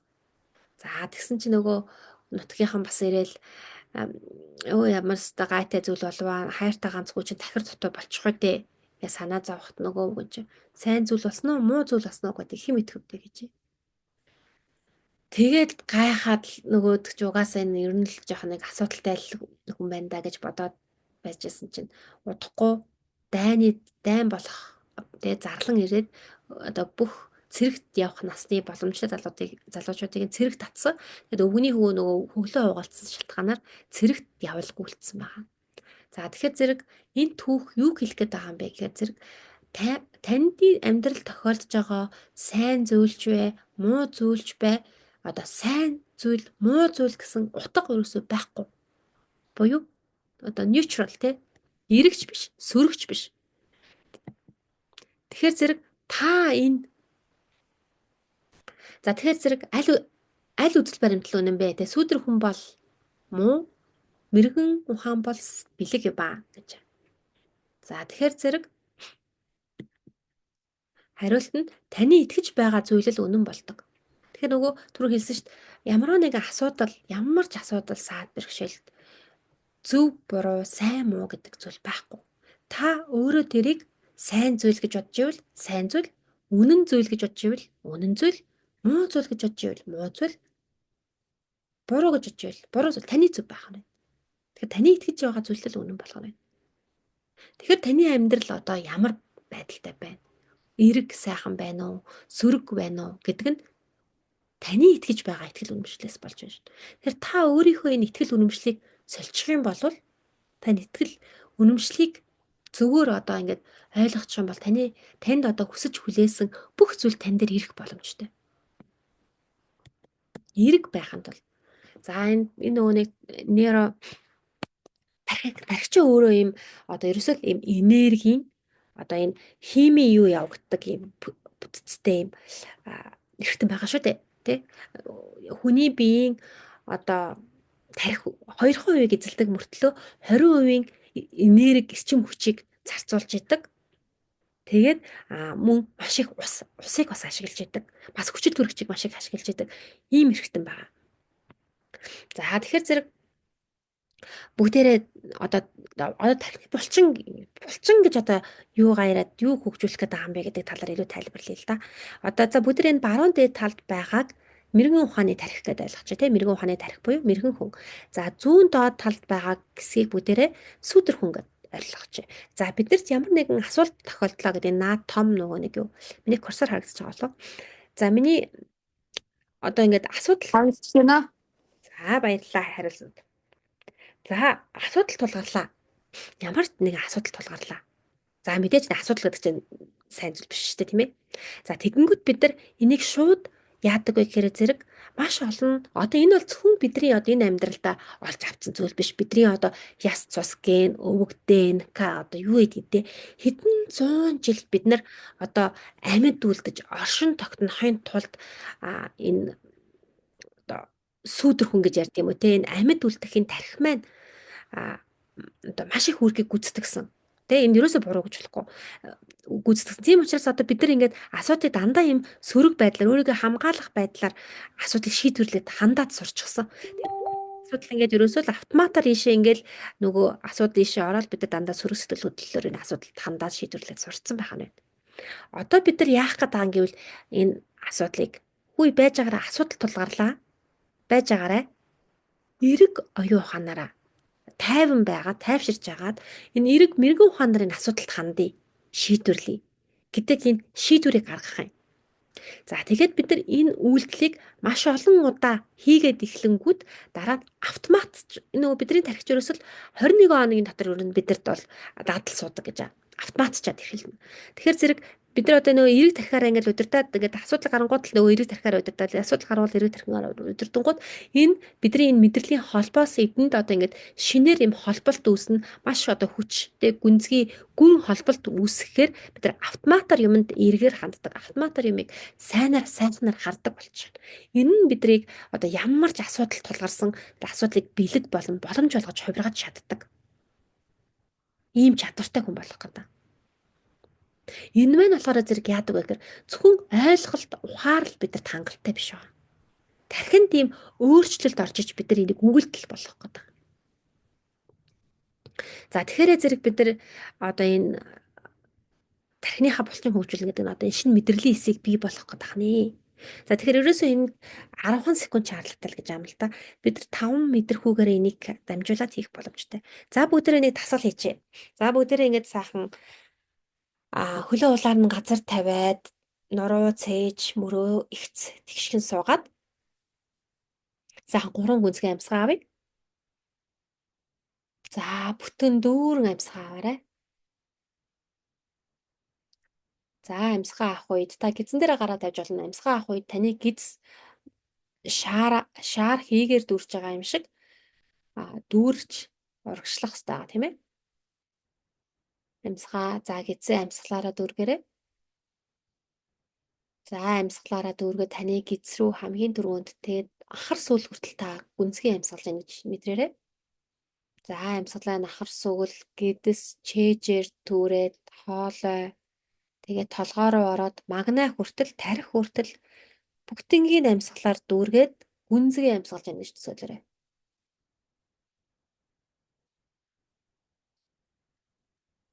За амьсгалаа гарахтаа аль тухтай байдлаараа хамраараа юм уу амраараа гарах. Удаан гарахыг хичээгээрэй. За хүүний амьсгалын чэйжний багтаамж өөр учраас та бүхэн өөрсдийнхөө хэмнэлээр амьсгалаарай. Зүг буруу гэж байхгүй, өөрийгөө шүүмжилж болохгүй, магадгүй тэ чи зүв амьсгалж чадахгүй чи буруу амьсгалаад байна. Гэт айгүй л нөгөө нэг сүүдэр хүмүүс чинь таны тархинд орцсон, таны шүүгээд байж байгаа. Тэрийг та анзаарч хараарай. Та хангалттай сайн гүнзгий амьсгалж гин гэж өөртөө хэлээрэй.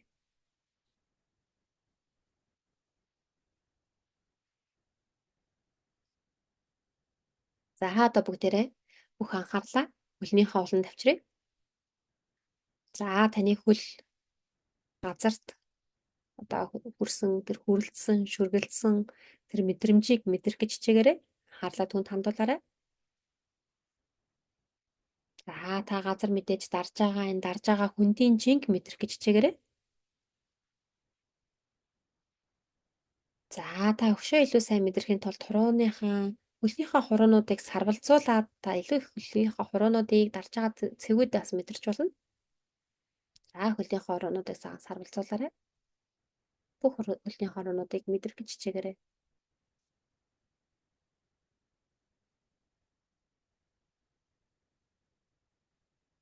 За одоо сууж байгаа суудал дээр анхаарлаа хандуулъя.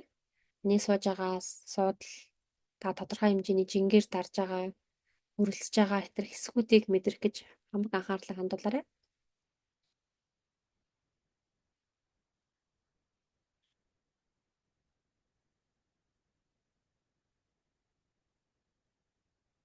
За буцааж амьсгал дээр анхаарлаа хандуулъя. Та хэвийн жигдхэн амьсгалаарай. Хэвийн жигд амьсгалж байгаагаа анзаараарай.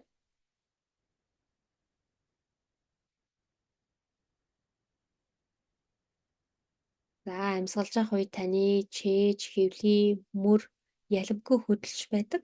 Энэ хөдөлгөөнийг анзаарч ажиглах гэж хичээгээрэй.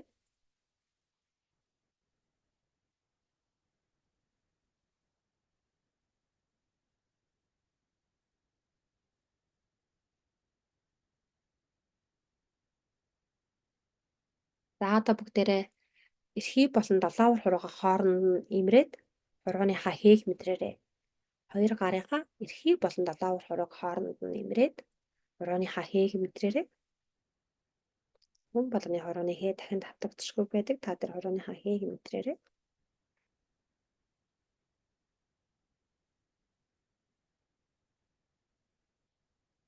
За одоо та баруун болон зүүн гараа алгаар нь хооронд нь хавсраад хооронд нь үрж үргэлцэж байгаа, шүргэлцэж байгаа тэр мэдрэмжүүд дээр анхаарлаа хандуулаарай.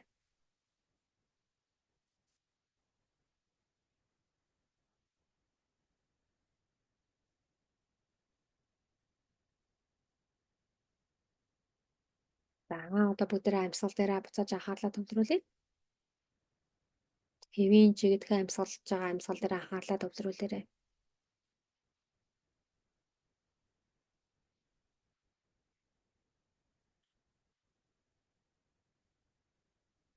За таны хамраар орж байгаа агаар болон гарч байгаа агаарын температур буюу хэм нь үл яллаг, зөрөөтэй байдаг. Энэ зөрөөг мэдрэх гэж хичээгээрэй.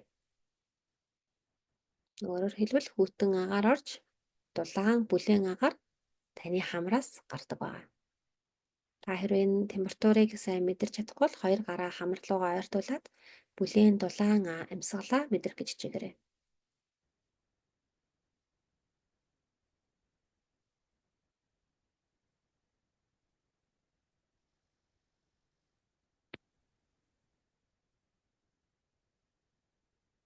За одоо бүгдээрээ анхаарлаа сонсгол дээрээ авчиръя.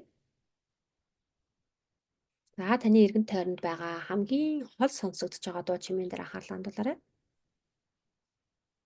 Хамгийн хол сонсогдож байгаа дуу чимээн дээр анхаарлаа хандуулаарай.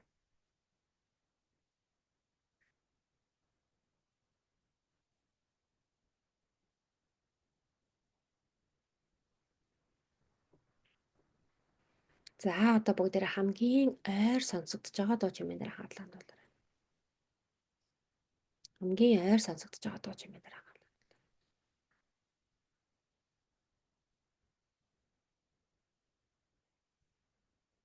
Магадгүй таны өөрийнхөө амьсгал байж болох юм. Амьсгалах үед тодорхой хэмжээний чимээ гарч идэг. Та өөрийнхөө амьсгалыг сонсоогүй бол одоо анзаарч ажиглаж сонсгож чигээрэй.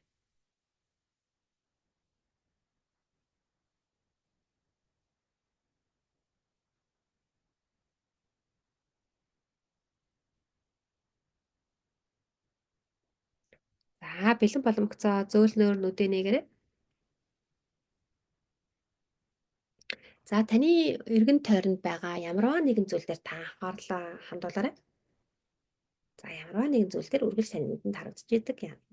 Юу ч хийж болно. Таны энэ одоо хичээл авч байгаа төхөөрөмжөж болно. Эсвэл аягтай цай ч юм уу юу ч хийж болно. Таны гартай ярих юм байгаа зүйл дээр. Анхаарлаа хандуулаад ажиглаж хараарай. За та нэг ажиглаж харахтаа өмнө нь анзаарч ажиглаж харж байгаагүй ямар нэгэн зүйлийг олж хараарай. За та гэрэл сүүдрийг нь ажиглаж болох юм. Хэлбэр төрсийг нь ажиглаж болох юм. Гадаргууг нь харж болох юм. Өнгийг нь бас харж болох юм. За маш сониучрахаж өмнө нь харж байгаагүй юм сониучрахсан байдалтайгаар харж хараарай. Ажиглаарай.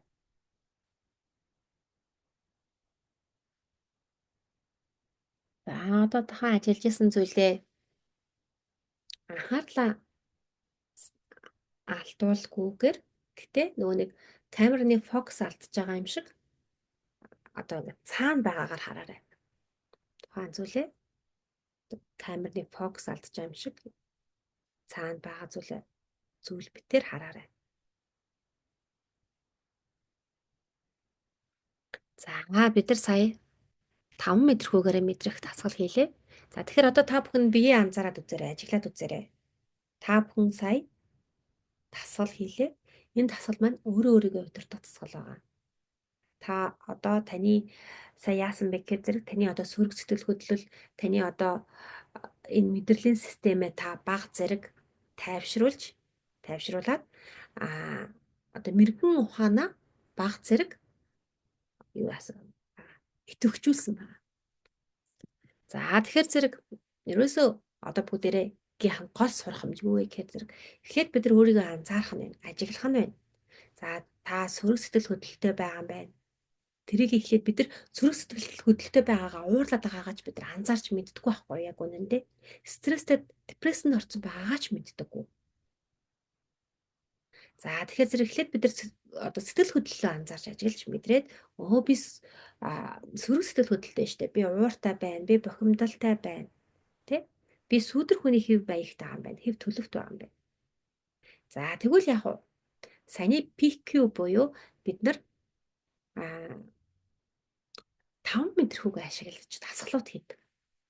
За 5 мэдрхүүгээ ажиллаад сая дасгал хийж үзлээ. Тэгтэл таны одоо энэ нөгөө сүүдэр хүний энэ төлөв алдагдаж нам гүн болдог. Тэгснээрээ бид нар одоо мэрэгэн ухааныхаа тархийг ажилуулах боломжтой болдог. За тэгээд мэрэгэн ухааны тархи юу гэдэг вэ гэхээр зэрэг энэ асуудал бүрийг энэ саад бүрийг бид нар бэлэг боломж болгож хувиргаж болно гэж мэрэгэн ухаан хэлдэг. Тэгээ нөгөө шүүмжлээд байгаа асуудлыг бид нар яаж өөртөө ашигтайгаар эргүүлж болох вэ гэж бодох юм шүү дээ. Тэгэхгүй зүгээр шүүмжлээд хаяад байгаа байхгүй. Тэгэхээр энийг би яаж өөртөө ашигтайгаар хувиргаж болох вэ гэдгийг мэрэгэн ухааны тархи бидэрт олж нээж мэддэг. Бид нар энэ тархиа хөгжүүлснээрээ одоо өмнө нь ерөөсө харж байгаагүй зүйлийг харах боломжтой болдог. Түрүүн бичсэн шүү дээ. Бид нар ийм сүүдэр хүнээрээ удирдуулаад ийм сүүдэр төлөвт байхад энэ бүх боломжууд хаагдсан байдаг. Тэгэхээр таны одоо хүссэн бүхэн танд ирэх боломжтой байдаг. Харин та түүнийг хүлээж авах та бэлэн байна уу?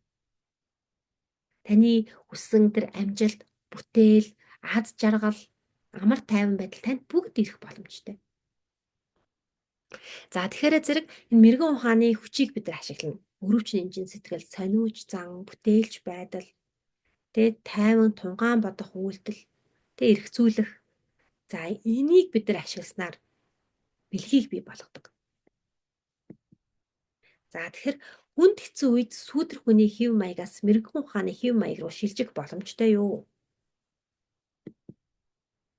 Хариулт нь боломжтой. Гэхдээ ингэж шилжихэд хэр хурдан шилжих, хэр гүн шилжих гэдэг нь таны оюун ухааны булчингийн хүчин чадлаас хамаарна. Одоо бид нар их ер нь шоронд орсон одоо юм асуудалтай байгаа хүмүүс ерөөсөө л нэг ийм секунд дотор энэ секунд нөгөө нэг түрүү нөгөө тарих нөгөө ажиллахаас өмнө бид нар нөгөө халуунд юмд хүрээд нөгөө гараа авдагтай адилхан тарих ажиллахаас өмнө бид нар тэнэг шийдвэр гаргацсан байдаг байхгүй. Тэгэхээр энэ тэнэг шийдвэр яагаад бид нар гаргаад байгаа юм гэхээр бидний нөгөө нэг юм сүүдэр хүний тархи маань илүү хүчсэн баг. Тэгэхээр бид нар энэ мэрэгэн хүнээ хөгжүүлээ л да. Энэ боломжтой тий ямар ч хүнд хэцүү байдлаас бид нар энийг доошоо гүн унах тусам дээшээ бас гарч ирэх. Одоо энэ амжилт хүрсэн байгаа хүмүүс бүгдээрээ маш том асуудал цаад бэрхшээлийг давж гарч ирсэн хүмүүс байдаг шүү дээ. Хэрвээ тэр хүмүүс одоо ингээ баат супер хиро гор жишээ авахад тэрээр тийм асуудал тулгараагүйсэн бол тэд нар яг үнэндээ тэр амжилт, тэр алдар, тэр нэр хүнд, тэр мөнгө гэж гэдэг юм уу те ирэх байсан юм уу? Тэгэхээр ямар нэг юм чин хоёр талтай бид нар тэрийг ямар талаас нь харахаар тий харах тэр чадвар маань энэ оюун ухааны энэ тархиныхаа булчинг хөгжүүлэхээс хамаарх юм шүү дээ. Тэрийг одоо ингээд бид нар зүгээр ингээд сайхан хэлээд яриад одоо ойлгочиход байгаа шүү дээ. Ойлголт ухаарлааг нь авчаад байгаа байхгүй юу? Гэтэл болохгүй байгаа шүү тий. Тэр бид нар энэ тархиныхаа булчинг хөгжүүлэх хэрэгтэй байна шүү дээ. Маш олон удаагийн давтамжтай давталтайгаар бид нар хийх хэрэгтэй байна. За тэгэхээр бид нар одоо мэдээж энэ сургалтанд ингээд ороод сонирхоод орж ирж чаддаг хүмүүс ерөөсөө өөртөө маш их хөрөнгө оруулалт хийдэг, юмыг ирж хайж сурдаг хүмүүс ер нь энэ сургалтанд орж ирдэг. Маш их ном уншдаг хүмүүс ер нь манай сургалтанд орж ирдэг байгаа. За тэгээ яг хаа тухайн үед тухайн сургалт маань, тухайн хичээл маань уг нь асар өндөр үр бүтээмжтэй үр дүн гаргаж чадсан байдаг бид нар. Тэ? Вау, энэ ямар гоё ном бэ? Энэ ямар гоё хичээл вэ? Үнэхээр гоё юм аа. Өстой гоё юм аа. Тэгээд яадаг вэ? Хэсэг хугацаа өнгөрөхсдийн дараа нөгөө нэг гоё зүйл чи байхгүй болчихдог. Тэгээд яагаад тэгдэм бол гэхээр бид нар ерөөсөө мэдлэг мэдээлэл буюу зөвхөн ингээд 20% нь л тухайн зүйлийн 20% нь л өөртөө шингээж аваад идэм байна л да. Тэгээд тэр нөгөө марталтын моригаараа ингээд мартаад нөгөө сурсан юм аа алга болчихдог. Харин бид нар энэ тасгал тий гол нөгөө булчингаа хөгжүүлж чадсан бол бид нар одоо илүү удаан байна. Булчин ч гэсэн адилхан бид нар бас тасгал хийж агаад тасгалаа овооныг бүхстэй болоод ч юм уу овооныг булчинтай болоод жоохон гарч ирж ил булчингаа тасгалаа их байлч бусаад алга болчихсон шүү дээ. Бас адилхан л та. Гэтэ булчингаа хөгжүүлж чадсаар арай илүү удаан. Тархины булчин хөгжиж чадах юм бол арай илүү удаан. Одоо нөгөө дадал хөвшил ч юм бол арай илүү тогтоох боломжтой байдаг. Тэгэхээр бид нар энэ 80%-ийнхаа энэ юг авч чаддаггүй байна. За тэгэхээр зэрэг одоо энэ mental fitness тэгвэл хэр удаан бид нар хэр их цаг зарцуулж байна одоо тархиныхаа булчин хөгжүүлэх хэрэгтэй юм бэ? Би ерөөсөө надад ямар ч цаг зав байхгүй. Би ингээд гэр бүлтэй, үр хүүхэдтэй тий. Тэгээд одоо 2 3 ажил ингэж давхар хийдэг. Надад ерөөсөө зав байхгүй гэж магадгүй. Гэтэл хүн та яг өдөр болгон дор хаяж 15 минутыг зарцуулах хэрэгтэй байдаг. Тэгээд 6-аас 8 цаг 2-7 хоногийн турш та 15 минутыг өөртөө гаргаж чадах уу? Яг энэ 15 минут гэдэг нь зарим хүнд их санагдчих магадгүй, зарим хүнд бага санагдчих магадгүй. Гэтэ энэ 15 минут хүн болгонд гаргах боломжтой минут. Хүн болгонд гаргах боломжтой минут. Та магадгүй за би одоо амар завгүй байна. Ерөөсө 100 жоохон амархаараа ч юм уу юу яа гэж бодож ивэл бас үгүй. Энэ сургалт байна ямар үед үр дүнгөө гэдэг вэ гэхээр та яг амьдралын хэцүү үеүүдтэй яг ингэ тулгарч байгаа үед илүү үр дүнтэй байдаг. Та тэр үед илүү их өөрийгөө ажиглаж, анзаарч, харж тэр нөгөө сүүдэр хүмүүс таныг хэрхэн хойштод байгааг илүү их ажиглаж, анзаарч харах боломжтой байхгүй юу? За тэгээд яг энэ дээр нэг жишээ авсан байна л да. Яагаад ингэ заавал те 15 минут буюу түүнээс дээш хугацаа та зарцуулж ич та тархинда одоо нөгөө өөрчлөлт оруулна. Яагаад тэгэхээр бид нар одоо ингээд булчингаа хөгжүүлж байгаа шүү дээ. Би одоо нэг 5 кг, би одоо 10 20 кг-ыг бол 100% өргөчтэй. Тэгтэл би нэг 5 кг-ыг байнга өргөөд байсан ч надад ерөөсө булчин нэмэгдэхгүй, тийм ээ? Тэгээд энэ дайчнаар юу хаад одоо та дээрэмчдтэй тулалдах байгаа гэж бодъё л та. Тэр дээрэмчд 10 одоо 10 гишүүнтэй бүлэглэлтэй дээрэмчдийн бүлэг байлаа гэж бодъё. 10 гишүүнтэй. Тэгтэл танд 100 цэрэг байгаа. Та өдөрт нэг цэрэг явуулаад байх юм бол та 100 өдрийн турш нэг цэрэг явуулсан ч та ялагдана. Тэгэхээр та нэг дор одоо хүчтэй юм юу хийж иж өөрчлөлтийг гаргана гэсэн санаа. Ялагдахгүй байна шүү дээ, тий. Тэгэхээр зэрэг энэ бол нэлээд эрчимжүүлсэн хөтөлбөр байгаа, тий. За тэгэхээр зэрэг амжилт нь маш эрчимтэй дадлага хийхийг шаарддаг гэж. За энэ одоо тархины фитнес хөтөлбөр маань яг үндсэн одоо хичээл мань бол 6-7 хоног үргэлжилдэг. Гэхдээ эхний 7 хоног нь болохоор бэлтгэл 7 хоног буюу 0 week буюу тэг 7 хоног гэж явдаг. Тэгээд 7 дахь 7 хоног нь болохоор зэрэг бид нар нэмэлт бонус маягаар та ажил амьдралдаа үүнийг хэрхэн цааш нь одоо үргэлжлүүлэх вэ гэдэг нэмэлт хичээл орж ирээд нийт одоо 8-7 хичээл болдог. За 7 хоног бүр та 1 цагийн видео үзнэ. Тэр нь болохоор амралтын өдөр буюу хагас сайн бүтэн сая даваа гараг. Тэ нэг дэх өдөр гэсэн юм 3 өдөр та 60 минутын бичлэгийг үзэх хэрэгтэй. 60 минутын бичлэг. Тэгэхээр нэг өдөрт 20 минутын бичлэг үзэх цаг танд байх хэрэгтэй. За дараа нь аппликейшн дээр дадлах юм. За энэ болохоор аппликейшн буюу вебсайтн дээр бид нар одоо энэ хичээл маань англи хэл дээрээ та үзэж болно, монгол хэл дээр үзэж болно. За тэгээд дор хаяж 15 минутад засуулах хэрэгтэй. За тэгээд энэ нөгөө түрүүний ихэнд ярьсан эрэг оюун ухаан гэдэг номыг би монголоор орчуулчихсан байгаа.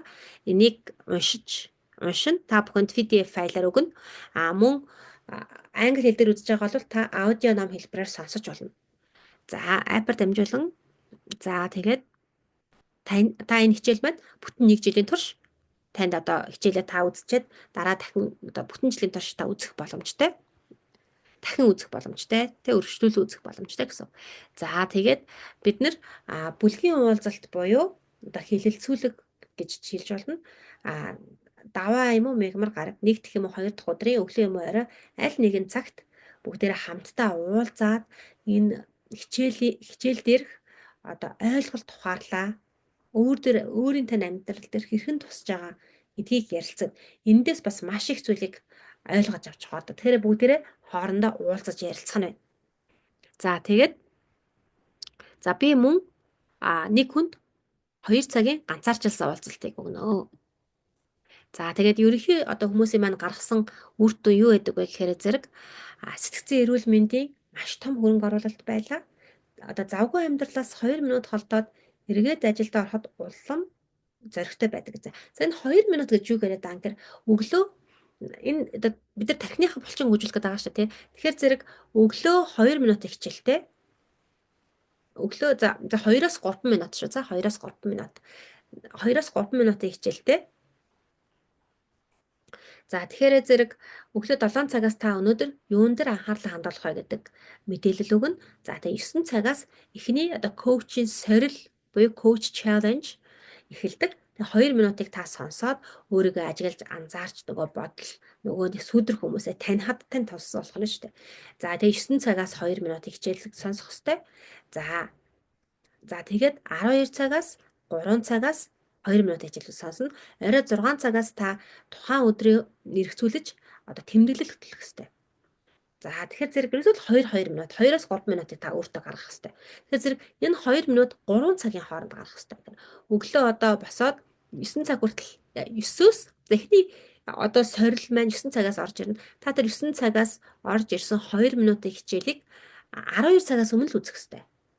За тэгээд дараа нь 12 цагаас одоо орж ирсэн сорилыг маань 3 цагаас өмнө үзэх хэрэгтэй. Буюу танд 3 цагт 2 минутыг л зарцуулах юм сорил буюу challenge. За тэгээд энэс маш их одоо энэ чинь зэрэг техник болчин маш ихээр хөгжүүлж маш их ойлголт ухаалаг авдаг. Өөрлөгөө өнгөх боломжтой даалт ухамсарын төвшөнд. Тэгээд зэрэг би одоо энэ хичээл сургалт маань дандаа л гаднаас юмыг би өөрийгөө ирж хаагаад байгаа шүү дээ тий. Гэтэ дандаа гаднаас хайгаадсан байхгүй. Би ерөөсөө өөрлөгөө өнгөж өөрийнхөө бодолтой ажиллаж байгаагүй. Ерөөсөө дотгошоо өнгөдөг. Дотгошоо өөрийгөө аягүй сайн мэдэх боломжтой. За тэгээд завгүй амьдралд өөрийгөө сонсох, мэдрэмжээ мэдрэх, тий, эргэн тойрноо ажиглах, гэр бүлийн уур амьсгал мэдэрч, реформ буюу шинжилэл хийсэн. За тэгэхээр зэрэг ерөөсөө энэ хөтөлбөрт хамрагдсан хүмүүсийн ерөөсөө гэр бүлээс нь л хөтөлбөрийн үр дүн харагддаг. Одоо жишээлбэл би ингэж ажиллаж байхад үр дүн нь манай охин дээр гарч идэг. За би анх одоо ингэж ерөөсөө хүүхдтэйгээ ажиллаад хүүхдтэй чинь би 4 настай байхад нь тий 2 хэлээр уншуул сургаад 5 нас тий гэтэн баг 1000 ном уншуулсан сэлдэг, дугуундаг, бүжиглдэг, дуулдаг, одоо хөгжим тоглолдог юу вэ тий боломжтой бүхэн дээр нь яваалаа монгол хэллэр маш сайн яриулал тий би монголоор гайдаг гэдэг гүр газрын бүтэн шүлгийг хүртэл чэйжлүүлээд хүүхдтэйгээ маш их ажилладаг байсан. Маш их цагийг зарцуулсан. За тэгээд яасан бэ гэж манай охин өөртөө итгэлгүй байсан. Тэгэхээр би бодож байсан байхгүй. Би бас айгүй олон газар ажиллаж байсан. Ер нь хүн өөрөө өөртөө итгэлээр л юмыг мэддэг ч бай, мэддэггүй ч бай, чаддаг ч чаддаггүй ч бай. Би чадна гэдэг итгэл байхад тэрийг чаддаг л байхгүй. Би мэднэ гэдэг итгэл байхад л мэдчихдэг л байхгүй тий. А тэгтэл өөртөө итгэх итгэл байхгүйсэн байна охинд. Тэгээд би а Монгол сургуульд явуулсан байхгүй тий. Монгол сургуульд яваад би өөрөө багш учраас бас үйл ажиллагаанд нь оролцоо тий. Тэмцээн зохион байгуулад ингээд асуулт асуугаад ингээд юу хахад 5 онооны дөрвөн бэрх гэдэг тэмцээн зохион байгуулсан. Дөрвөн бэрх гэдэг нь одоо 4 онооны асуулт 4 онооны асуулт мэдээж хамгийн хүнд тэгээ 3 оноо 2 оноо 1 онооны асуулт. Тэгээд тэгсэн чинь манай охин 4 онооны асуултыг хангалттай хариулж чадхаар байж дандаа 1 онооны асуултыг нь сонгосоор агаад хожигдсон байхгүй. Тэг би манай охин ямар амар өөртөө итгэлгүй. Яагаад ийм өөртөө итгэлгүй болчих. Юу болчих вэ гэж би эрэл суралт гарч ирэл. Тэгэхээр асуудлын учир нь надад байсан. Яасан? Би охиноо асар ихээр шүүмжилдэг нөгөө нэг төгс төгөлдөр байлгах гад маш ихээр шүүмжилдэг эцэг ээж байсан. Тэгэд ингээд тасгал хийж яхад би бүр юуг анзаарсан гэж манай охин манай нөхөр цэцэрлэгээс сургуулиас наваад ороод ирсэн байхгүй юу? Тэгсэн чинь би охиноо харж байгаа харцаа өөрийгөө ажиглаж анзаарсан. Би тэрийг өмнө нь юусаа ажиглаж анзаараагүй. Яасан бэ гэсэн чинь ингээл орж ирэнгүүт хүүхдийг амар шүүмжилсэн харцаар ингээд би харчихсан байхгүй. Тэгэл би бүр шоконд орж амж хөөх чи охиноо ийм шүүмжилсэн харцаар хард юм уу гэ. Яасан бэ гэхээр манай охин яг нөгөө хичээлдээ яваад цагаан тэрхүү өмсөн чинь цагаан тэрхүүнийхээ өвдгөн нь харуулаад доошоо ингээд унжицсан. Тэгээд ус мөснө харцаас ихсэцсэн юм ороод ирсэн аахгүй. Тэгсэн чинь л би ингээл амар тийм нэг шүүмжилсэн харцаар харж байгаа аахгүй. Тэгээд тэрийгээ ингээд тэгэл би охинтойгоо харилцаа би охиноо шүүмжлэхээ болоод охиноо байгаагаар нь хүлээн зөвшөөрөөд ингээд одоо би өөрөө өөртөөгөө ажиллаад эхэлсэн чинь манай охин өөртөө асар хурдан хугацаанд өөртөө итгэлтэй болсон. Яг манай охин одоо бид хоёр YouTube сувагтай л да. YouTube сувагтай бидрийг бас дагдаг бол мэдж байгаа манай охин их цаваа цойлгон сэргэлэн харагддаг бах юм байгаагүй. Тэгэхээр зэрэг би өөртөөгөө ажилласнаар манай гэр бүлийн одоо уур амьсгалд өөрчлөлт орсон. Тэгэхээр зэрэг манай охид тун удалгүй сургуулийнхаа хойр дунд явдаг байж жагаад гослолт уучин болсон. Тэ гослолт уучин гэдэг чинь тэр олон хүүхдийн өмнө гарч доолно гэдэг чинь өөртөө итгэх итгэл хамгийн түрүүнд хэрэгтэй. За тэгэхээр зэрэг маш хурд үр дүн гарсан. Тэгээд бид нар одоо ингээл хүүхдтэйгээ ингээд цаг гаргаад ингээд ярих гэхээр ингээд яагаад ч нэг цаг гаргаж чаддгүй шүү. Яагаад тэгэхээр бид нар сэтгэл зүйн хувьд бэлэн биш байгаа байхгүй. Яагаад сэтгэл зүйн хувьд бэлэн биш байгаа? За. За би өөр дээрээ бас жишээ аваад ярив. Би ингээд нөгөө нэг одоо ингээд одоо маш их одоо хүүхд хөгжлийн чиглэлээр ингээд уушаал судлаад ингээд явж байгаа шүү дээ тий. Тэгэл хүүхдийг агаар сахинд гаргах хэрэгтэй тий. Хүүхдийг агаар дандаа ингээд гэртээ байгаад иж болохгүй тий. Тэгээд хүүхдээ тэрийг мэдж байгаа шүү дээ. Тэгээд яадаг вэ гэхээр зэрэг хүүхдээ ингээд хангалттай салхинд гаргаж чадах болоор өөрийгөө зэмлэнэ. Чирээсээ ингээд ном уншаад ингээд сургалт аваад ингээд өчнөө юм мэдчихэд чи яагаад ингээд хүүхдээ гадаа агаар салхинд гарахгүй байгаа юм бэ? Өөрийгөө шүүмжлэнэ. За тэгээд нөгөө за хүүхдээ тэгээд салхинд гаргана. За салхинд ингээд гаргаж итэл зүгээр шууд гараад ороод ирчихгүй шүү дээ. Тэгэл гараад байж ах чи ингээд яадаг вэ гэхээр зэрэг өдөр өнгөрлөө чи нөгөө нэг хичээлээ хийгээгүй байгаа чи нөгөө нэг даалгавраа хийгээгүй байгаа нөгөө хоол оройны хоол юу хийх вүлээ нөгөө гэр орноо цэвэрлэх хувц хундраа угаах гэдэг баахан нөгөө ажлууд чинь бодогдоод нөгөө хойш тавьсан ажлууд чинь бодогдоод ингээд хүүхдтэй ингээд гадаа гарч яхад ингээд юу яа чадахгүй тэгэл дараа нь өөрийгөө шүүмжлэн за чи ерөөсө тасгал хөдөлгөөн ерөөсө хийхгүй байна гэлтэй ерөөсө өөртөө анхаарал тавьж арчаагүй байна чи өстөд хөдөлөхгүй байна гэл тэгэл за би хөдлөе дөө гэл ингээл тасгалаа хийж идэл яаж яаг гэхээр зэрэг чи ямар амиа аминчих юм бэ чи тий чи ингээд өөртөө ингээд цаг зарцуулж байхаа хооронд чи тэр хүүхдтэйгээ цаг зарцуулаад чи энийгээ хий гэж тэргээ гэж тэгэл байнга ингээд дотор ингээд сүүдэр хүмүүс байнга орж ирэл намайг ингээд байнга шүүмжлэл чи ингээд чи тийгээд ингээд энэ дотор хамраа амгалан тайван байх ямарч боломж байхгүй эн чинь өөрөө бидний одоо нөгөө нэг би нөгөө өмнө нь сүүдэр хүн гэж бидэхгүй эн чи би өөрөө гэж бодоод байсан байхгүй юу. Тэгэд тэр нөгөө сүүдэр хүн чинь миний дотор намайг гэд бүр итгүүлчихсэн байгаа байхгүй юу. Тийм болохоор би ингээд юу ч хийжсэн ерөөсөө ингээд амар тайван байж чадахгүй ерөөсөө ялахгүй болчиход байгаа байхгүй. Тэ. Тэгэл энэ болгоноос чинь маш их өвдөлт мэдэрч маш их сөрөг сэтгэл хөдлөлт автна. Тэгэнгүүтээ энээсээ би буцаагаад цухтаа. Тэгэнгүүтээ бүр ингээд шал фэйсбүүк ухаад ч юм уу ингээд нөгөө жоохон тайвшрал тэр өвдөлтийг жоохон ангаах гэдэг байгаа байхгүй. Тэгэнгүүтээ кино үздэг ч юм уу. Тэгэнгүүтээ ингээд юу хаадаг ч юм уу ингээд бүр буруу юм руу ингээд ороо явчихдаг байхгүй.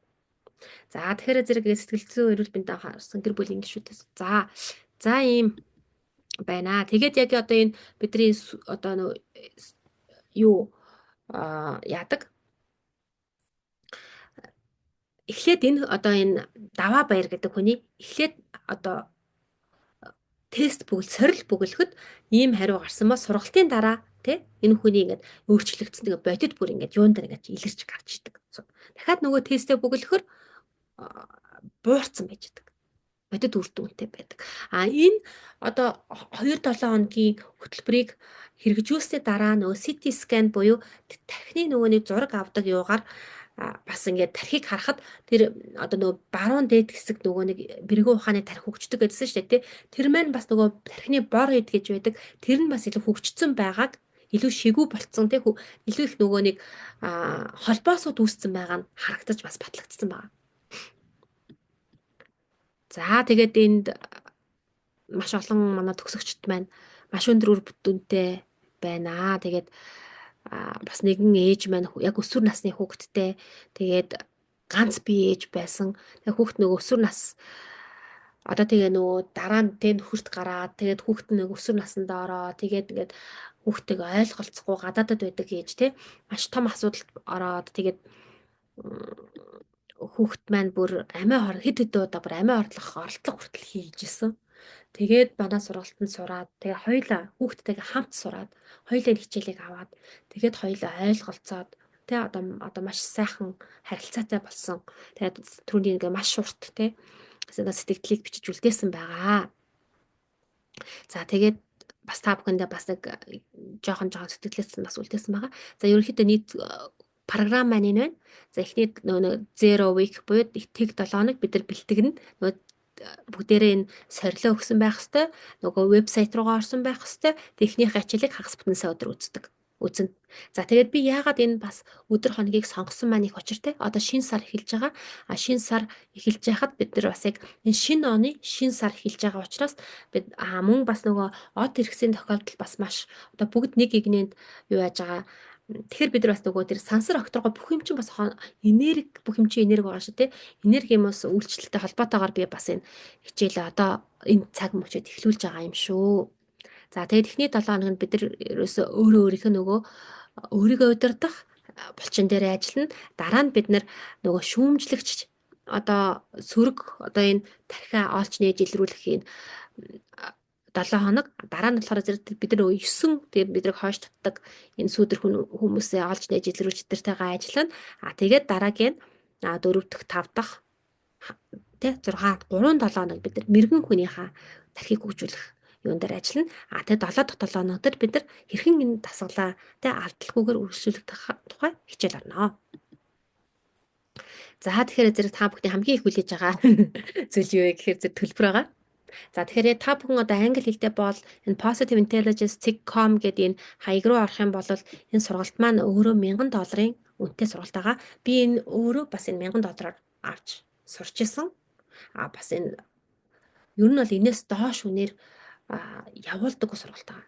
За тэгээд миний бас хамгийн гол энэ сургалт бол үнэхээр үр дүнтэй сургалт юм байна. Энийг илүү олон хүн хамрагдаасаа олон хүн одоо ойлгож мэдэж ухаарч сүүдэр хүмүүсийг тэ таньж мэдэж явуулж тэ амар амгаландаж илүү үр бүтээмжтэй аз жаргалтай амьдраасаа гэдэг үгнээр одоо үүднээс одоо коуч болоод энэ хөтөлбөрийг боломжийн үнээр явуулахад бол одоо коуч болсон байгаа. За тэгээд одоо 1 сарын 25-нд маань бүртгэл маань хаагдаад хичээл маань 1 сарын 27-нд буюу одоо ирэх нэгд өдөр эхлэх юм байгаа. За ерөнхийдөө бол би өнгөрсөн нийслэлтэй 1 сая төгрөгөөр авсан байгаа. Одоо би энэ удаагийн нийслэлтэй болохоор зэрэг арай олон хүн арай бага үнээр буюу одоо байж болох хамгийн бага үнээрээ санал болгож байна. Энэ болохоор зэрэг монгол хэл дээрх авах хүн нь $300 нь болохоор зэрэг англи хэл дээр одоо энэ сургалтыг авах үнэ шүү. За тэгээд ганцаарчилсан уулзалт зөвлөгөө өгнө. За тэгэхээр зэрэг ер нь бол би 1 цагийн 100 мянгаар уулздаг. Ерөнхийдөө бол энэ бол бас бусад коуч нартай харьцуулахад хамаагүй хямдхан юм шүү. Ер нь бол зарим коуч нар бол $100, $200 ч байгаа тий. За тэгээд за тэгэхээр чи ер нь одоо 2 удаа уулзна гэдэг чинь ер нь бол $200 одоо 200 мянган төгрөгийн тэгс үг шүү. Тэгэхэд манай 2 сарын сургалт маань 500 мянга гэдэг маань болохоор зэрэг маш хямдхан байгаа гэсэн үг ээ. За дээр нь би ADHD-тэй хүүхэдтэй эцэг гэхэд зориулсан сургалтаа сайжруулж агаад явуулах гэж байгаа. Энэ сургалтыг одоо үнэгүй сурах эрхийг бас энэ сургалтанд хамрагдсан хүмүүстээ өгнө. Тэгээд төлбөрөө бас хуваан төлөх боломжтой. Хэрвээ та төлбөрөө хувааж төлөх юм бол та 600 мянгыг одоо 200 мянгаар урьдчилгаагаа төлөөд хичээлдээ ороод үлдсэн 400 мянгаыг нь та дараа нь өгч болно. Эсвэл энэ одоо бүртгэлээс өмнө та 500 мянгаыг өгөөд шууд сурах.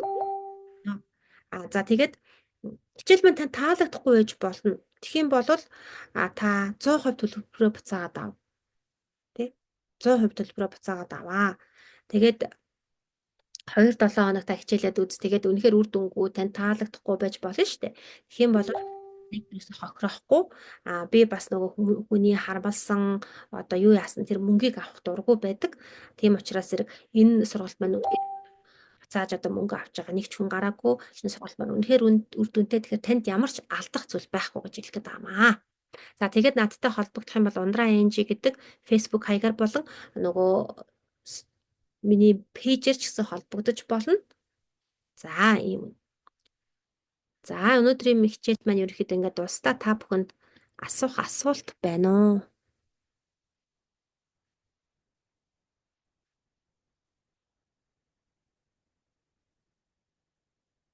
За анх хоёр сэтгэл хөдлсөн байна. Баярлаа. За камера нээгээд микрофоноо нээгээд асууж болно шүү.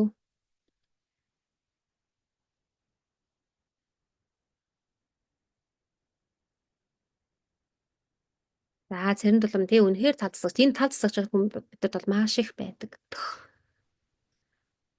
За маш гоё хичээл сонслоо гэж. За баярлалаа цэрэн тулам хичээ. За та бүхэнд асуух асуулт байна уу?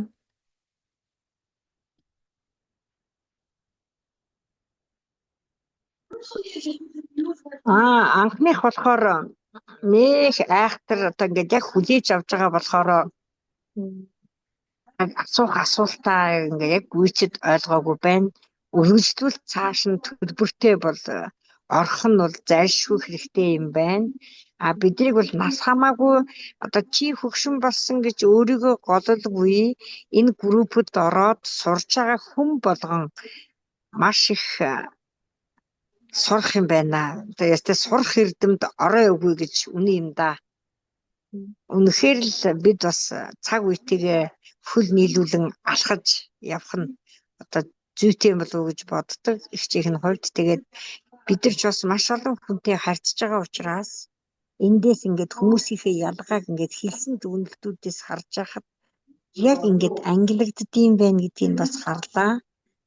Тэгээд өөрөө гүн сураад эргэж цааш нь хүмүүст танаас бас ингээд коуч хэлбэрт бас ингээд ярьж сурах хэрэгтэй мэдгийг мэдэрлээ. Яг одоо ингээд төлбөртэй сургалтанд хамрагданаа багшаа. Баярлалаа. Амжилт хүсье. Маш сайхан байлаа. Үнэхээр nice. Аз жаргал чи үргэлж сонсно, үргэлж хамт байна. Би хичээн, би хөгшрөөгүй, би залуу, би чадна. Юу идэг нь таны идэх гэж үнэн болно тий. Тэгэхээр зэрэг одоо бид нар ингээл хөөх энэ ямар амар үнэтэй юм бэ?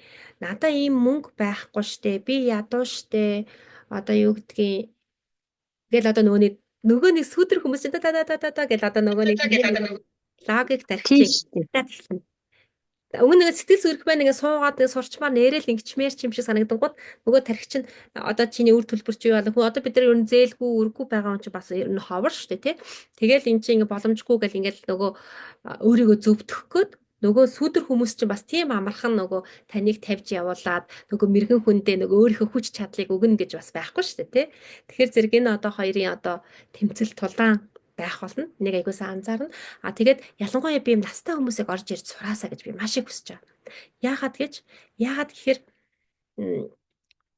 та одоо ингээд одоо яг таны хүмүүс болохоор зэрэг бас нийгмийн маш олон хэцүү үеүүдийг давж туулж гарч ирсэн хүмүүс аахгүй юу? Тэ одоо нөгөө социализмын үе тэгээ дараа нь арчлал гэдэг ингээд маш хэцүү үеийг одоо тэ хилмигдүүлэлт гэдэг эдрий ч ингээд авч одоо мэдэрч гарч ирсэн хүмүүс л та бүхэн ингээд маш их одоо нөгөө таны сүүдэр хүмүүс ялангуяа маш их одоо өндөр хэмжээнд хөгжсөн байдаг. За тэгээд тэгээд тэгээд одоо ер нь юмд тэгээд маш тийм их шүүмжлэлтэй ханддаг болсон байдаг. Тэгэнгүүт одоо бид нар өөрсдийгөө заснараа таны одоо бид түрүүний хэлснээр та гэр бүлээ засна. Үр хүүхдүүдээ засна. Тэгэнгүүт та засагдаад ирэнгүүт та хүүхэд тань засагдана. Хүүхэд тань засагдангууд тэр хүүхдийн тань одоо сонгож байгаа нөхрийг хүртэл тас одоо өөр хүнээр сонгох боломж үүсдэг байхгүй. Одоо бид нар нөгөө нэг хүүхдээ ингээл амар шүүмжилсэн байлаа. Би одоо хүүхдээ өөртөө итгэлгүй хүүхдээ болгоцсон байгаа шүү дээ. Өөртөө итгэлгүй хүн ямар хүнтэй хандлах юм? Тийм мундаг хүнтэй хандж чадахгүй шээ. Тэгвэл өөртөө итгэл байхгүй. Тэгэхээр нөгөө нэг өөртөө арай тухтай, нөгөө нэг асуудал саад бэрхшээлтэй нэг тийм хүнтэй одоо нэг асуудалтай нөгөө би хизээж архичийн хүнтэй суухгүй гэж байгаа нөгөө архичийн хүнтэй суучдаг. Би хизээж хүчирхийлэгч хүнтэй суухгүй гэж хүчирхийлэгч хүнтэй суучдаг. Тэр гол нөгөө юу нь биднэрт өөрт байна байдаг. Тэгэхээр бид нар өөрсдөө засагдахаар юу гэж хэлэх гэдэг юм бэ гэхээр бид нар үр хүүхдүүдэд засна. Үр удам одоо нөгөө нэг generational буюу хэдэн үеэ засах боломж бидэрт байгаа. Тэгэхээр зэрэг бид нар одоо энэ боломжийг одоо өөрсдөө бид нар үр хүүхдүүдэд засах боломжтой байгаа. Энэ айгүй том хөрөнгө оруулалт гэж хэлдэг. Маш том хөрөнгө оруулалт. Яг үнэ маш том хөрөнгө оруулалт. Хөрөнгө оруулалтыг өөрсдөө л хий. Тэр мөнгө хамаагүй. Мөнгө бол нэг удаагийн хоол идээд нэг удаагийн юм аваад тэгэл дуусах мөнгө. Тийм учраас хөрөнгө оруулалтыг өөртөө харамгүй хийж байгаа хүн өөрийгөө хөгжүүлнэ. Эсвэл хүн биеийнхээ булчин биш тархиныхаа фитнесийг хөгжүүлэх гэдэг маш гоё урайтай байлаа. Урай надад их таалагдсан учраас та бол үнэхээр гайхамшиг. Энэ бол үлдэхгүй. Бид энэ хадгалагдахгүй багшаа. Хадгалагдана. Тийм маш олон хүнд бас ингээд түгээсэн байгаа. Одоо бас ингээд сууж байгаа хүмүүст бас ингээд таны хичээлийг сонирхъя, сонсъё гэж сая ирсэн. Тэгээд хүсэлт явуулсан байгаа. Тэгээд бид нар орох байх. Аль олон хүнд бас илүү хурдан төгөөд бүгд адилхан хэмжээнд сэтгэж яадаг бол улс орон хүчүүд бас дандаа тусал нэмэр гэдэг үгнээс хэлж байна. Та нөгөө тал засагч гэсэн шүү дээ тий. Яг адилхан. Би бас нөгөө бусад ингээд гоё юм сонсоод гоё юм мэдэнгүүтээ ингээд амар олон хүмүүст ингээд тарааж өгөх айг бас хүсэлтэй байдаг байхгүй юу? Би бол тал засагч юм байна. Тэгээд баялал хэрэг яг хэмжээнд тэрийг маш олон хүнтэй ярьдаг учраас захиргаадаг юм байна. Тэгээд одоо яг юм байна. Тэгээд өсөндөөс хараад бас нэг төчлөн сонсох үнэхээр гоё байлаа. За баярлалаа. Баярлалаа. Баярлалаа. За баярлалаа. За хөрөлт байгаа микрофоноо нээсэн байна. Баярлалаа. Минь би настай хүн байна. За. Жохон нойрмоор дутуу тэгээд би энийг сонсъё явъя гэж бодсон юм энэ сургалтанд. Тэгээ жохон тасалдаад болдгоо энэ миний утаснаас болж гин үү юунаас болж гин мэдэхгүй. Тийм үү.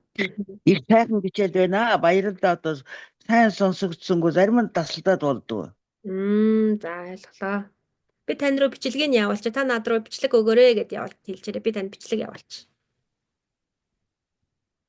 За тэгж бичгээ бүү. Би танд нөгөө нэг YouTube дээр гэтээ нөгөө нэг зөвхөн линкээр үзэж болдог бичлэг явуулчих. За баярлалаа. Тэргээр үзэж болно гэсэн. За. Одоо хэдэд орох вэ? Нэг дараагийн хичээл. Цагийн дараа болно. Эсвэл дахиад дараагийн сургалт 2 удаа энэ сургалтад би 2 удаа явуулж байгаа нөгөө нэг 2 өөр цагт явуулж байгаа.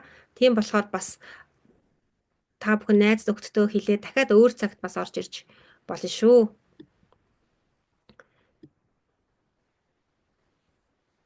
За тэгээд бас нэг сонирхолтой зүйл юу байдаг вэ гэхээр ингээд өмнөх одоо ингээд явуулж исэн одоо энэ группүүдээ харахаар тухайн группт яагаад ч нэг ижил ямар нэгэн зүйлээрээ ижил хүмүүс орцсон байдаг. Одоо жишээлбэл өнгөрсөн групп болохоор надад дандаа ер нь миний дагагчдад дандаа ээжүүд байдаг байхгүй юу? Ер нь аауд ер нь ажилтай завгүй байдаг штэ тий. Тэгээд өнгөрсөн юунд болохоор бүр 2-2 эрэгтэй хүн орж ирсэн. Надад айгу сонир санагдсан. Хөө аауд бас орж ирд юм байна гэд. Тэгээд бас маш гоё үр дүн гаргасан. Аауд бас маш гоё үр дүн гаргасан. Тэгээ өмнө бас нэг групп болохоор зэрэг хоёулаа Японд байжгаад байжсэн хоёулаа бас нэг групп болоод ороод ирсэн. Тэгсэн чинь сая энэ группүүд болохоор зэрэг бас айгуу тийм өндөр настай хүмүүс бас орж ирж байгаа. Бас надад их сонирхолтой санагдчихэв. Тэгээ би бас өндөр настай хүмүүстэй найзлах маш их дуртай байдаг. Яагаад тэгэхээр тэдгэр хүмүүс маань маш их зүйлийг одоо амьдралаараа тий нөгөө юу гэдэг вүлээ жор үтсэн эмчээс зовлон үтсэн чавганц дээр гэдэг үнэхээр өнө маш их амьдралын туршлагатай байдаг. Тэр хүмүүстэй илүү их найзал дотносч би одоо найзууд маань ер нь бол нэлээ надаас баг миний ээж үеийн хүмүүс байдаг. Тэгээд тэр хүмүүстэй би найзалж татансч тэднээс маш их зүйлийг сурч мэдэж авдаг аа. Өнөөдөр нөгөө нэг цагийн дараа хичээл нь бас яг энэ зүүмээр орох уу? Би нөгөө сая охиндоо үзүүлэх гээд яс жоохон үзэж байгаа. Өстой гоё ярьдаг багш байна гэдээ ясна. Би ажилдаа олчлоо гараа явцсан. Өөрөө болохоор нөгөө сонсож амжиг болохоор яг сүүлээс нь сонссон ч их гоё санагдлаа. Тэгээд төлбөр мөнгө нь яг ямар байдаг вэ? Одоо бид нар чинь нөгөө санхүүгийн л асуудал байдаг болохоор эхлээд төлбөр мөнгөний л асуугаад байгаа шүү. Таалагдсан учраас. За. Тийм ерөнхийдөө бол яг ямарваа нэгэн сургалтыг би авахдаа тухайн хүний ярьж байгаа байдал айгүй чухал байдаг. Одоо яг нөгөө хүн би таалагдана гэж байхгүй. Тэгээд тэр хүн сайн мундаг биштэй биш. Тэр хүнд нэг татагдах нэг тийм хим нэг таарах гэж нэг юм байгаад байдаг шүү дээ тий. Тэр таарахыг харж ивэл хин хиндээ таарамжтай байх юм бол илүү үр дүнтэй байна шүү дээ. Тэгээд төлбөр мөнгөний хувьд уг нь энэ сургалт бол $1000 сургалт байгаа. $1000 сургалт гэдэг чинь одоо 3 сая гаруй төгрөгийн үнэтэй сургалт гэсэн үг байхгүй юу? Тэгээд энэ сургалтыг би 500,000-аар санал болгож байгаа. 2 сарын сургалт 500,000-аар санал болгож байгаа. За энэ 500,000-даа би 2 удаагийн ганцаарчилсан уулзалт тэгээд 8-7 хоног үргэлжлэх учраас 8 удаагийн бүлгийн уулзалт хийн. Тэгэхэд бүгдээрээ нөгөө нэг мессенжер групптэй нэг групп болчоод би бинийг итгэжүүлээд сурсан барьсан зүйлээ бас хоорондоо ингэж ярилцаад явна. Тэр бас айгу би бинээс энэ одоо орж ирж сургалтанд орж ирж байгаа хүмүүс бас маш их мундаг хүмүүс орж ирдэг. Тэр энэ хүмүүстэйгээ бас найз нөхд болж бас дотн харилцах боломжтой болдог. За ийм сургалтаа. Тэгэхээр зэрэг яг ерөнхийдөө зүгээр нэг онлайн дээр нэг сургалт тавьчаад өөртөө орж ирдэг үд сургалтаас өөр сургалт байх нь байна.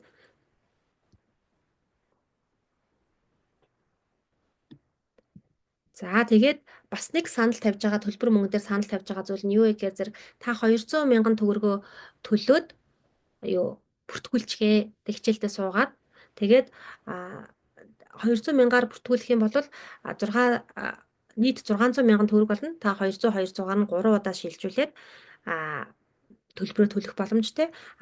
Танд хэрвээ энэ сургалт таалагдахгүй бол та 2-7 хоногийн дараа ингээд таалагдахгүй болвол та 100% мөнгөө буцаагаад авч болно. Би танд одоо таны мөнгийг 100% буцаагаад өгье гэдэг бас юм саналыг тавьж байгаа. Тэгэхээр танд ямар ч алдах зүйл байхгүй гэсэн үг. Та үнэхээр өөрчлөгдөж гэж бодож байвал танд алдах зүйл байхгүй. За өөр тэгээ би энэ сургалтаа болвол англи хэлтэй хүмүүс байдаг. Англи хэл дээр үзэх юм бол $300 гэж байгаа. За тэр нь болохоор сая төгрөг гэсэн үг.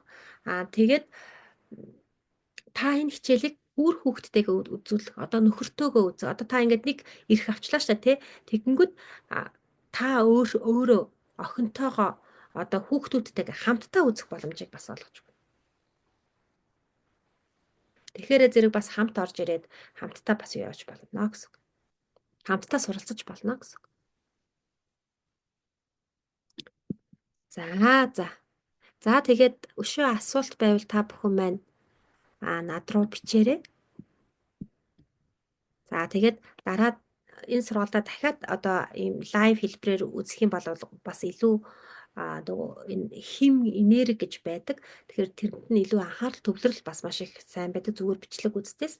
Тийм болохоор дараагийн хичээл дээр нь бас орж ирж болно шүү. Би тухайн үед нь бас юу яа цагийн юугаар өөр байгаа учраас яг тэд сарын тэмдэгч хэлж болохгүй байна. Тэгээд дараагийн юугаар хичээлээр бас уулзч болно шүү. Тэгээд анхаарал тавьж оролцож ирсэн та бүхэнд өөртөө хөрөнгө оруулж ирж байгаа та бүхэнд маш их баярлалаа. За баяртай. За баярлалаа баяртай.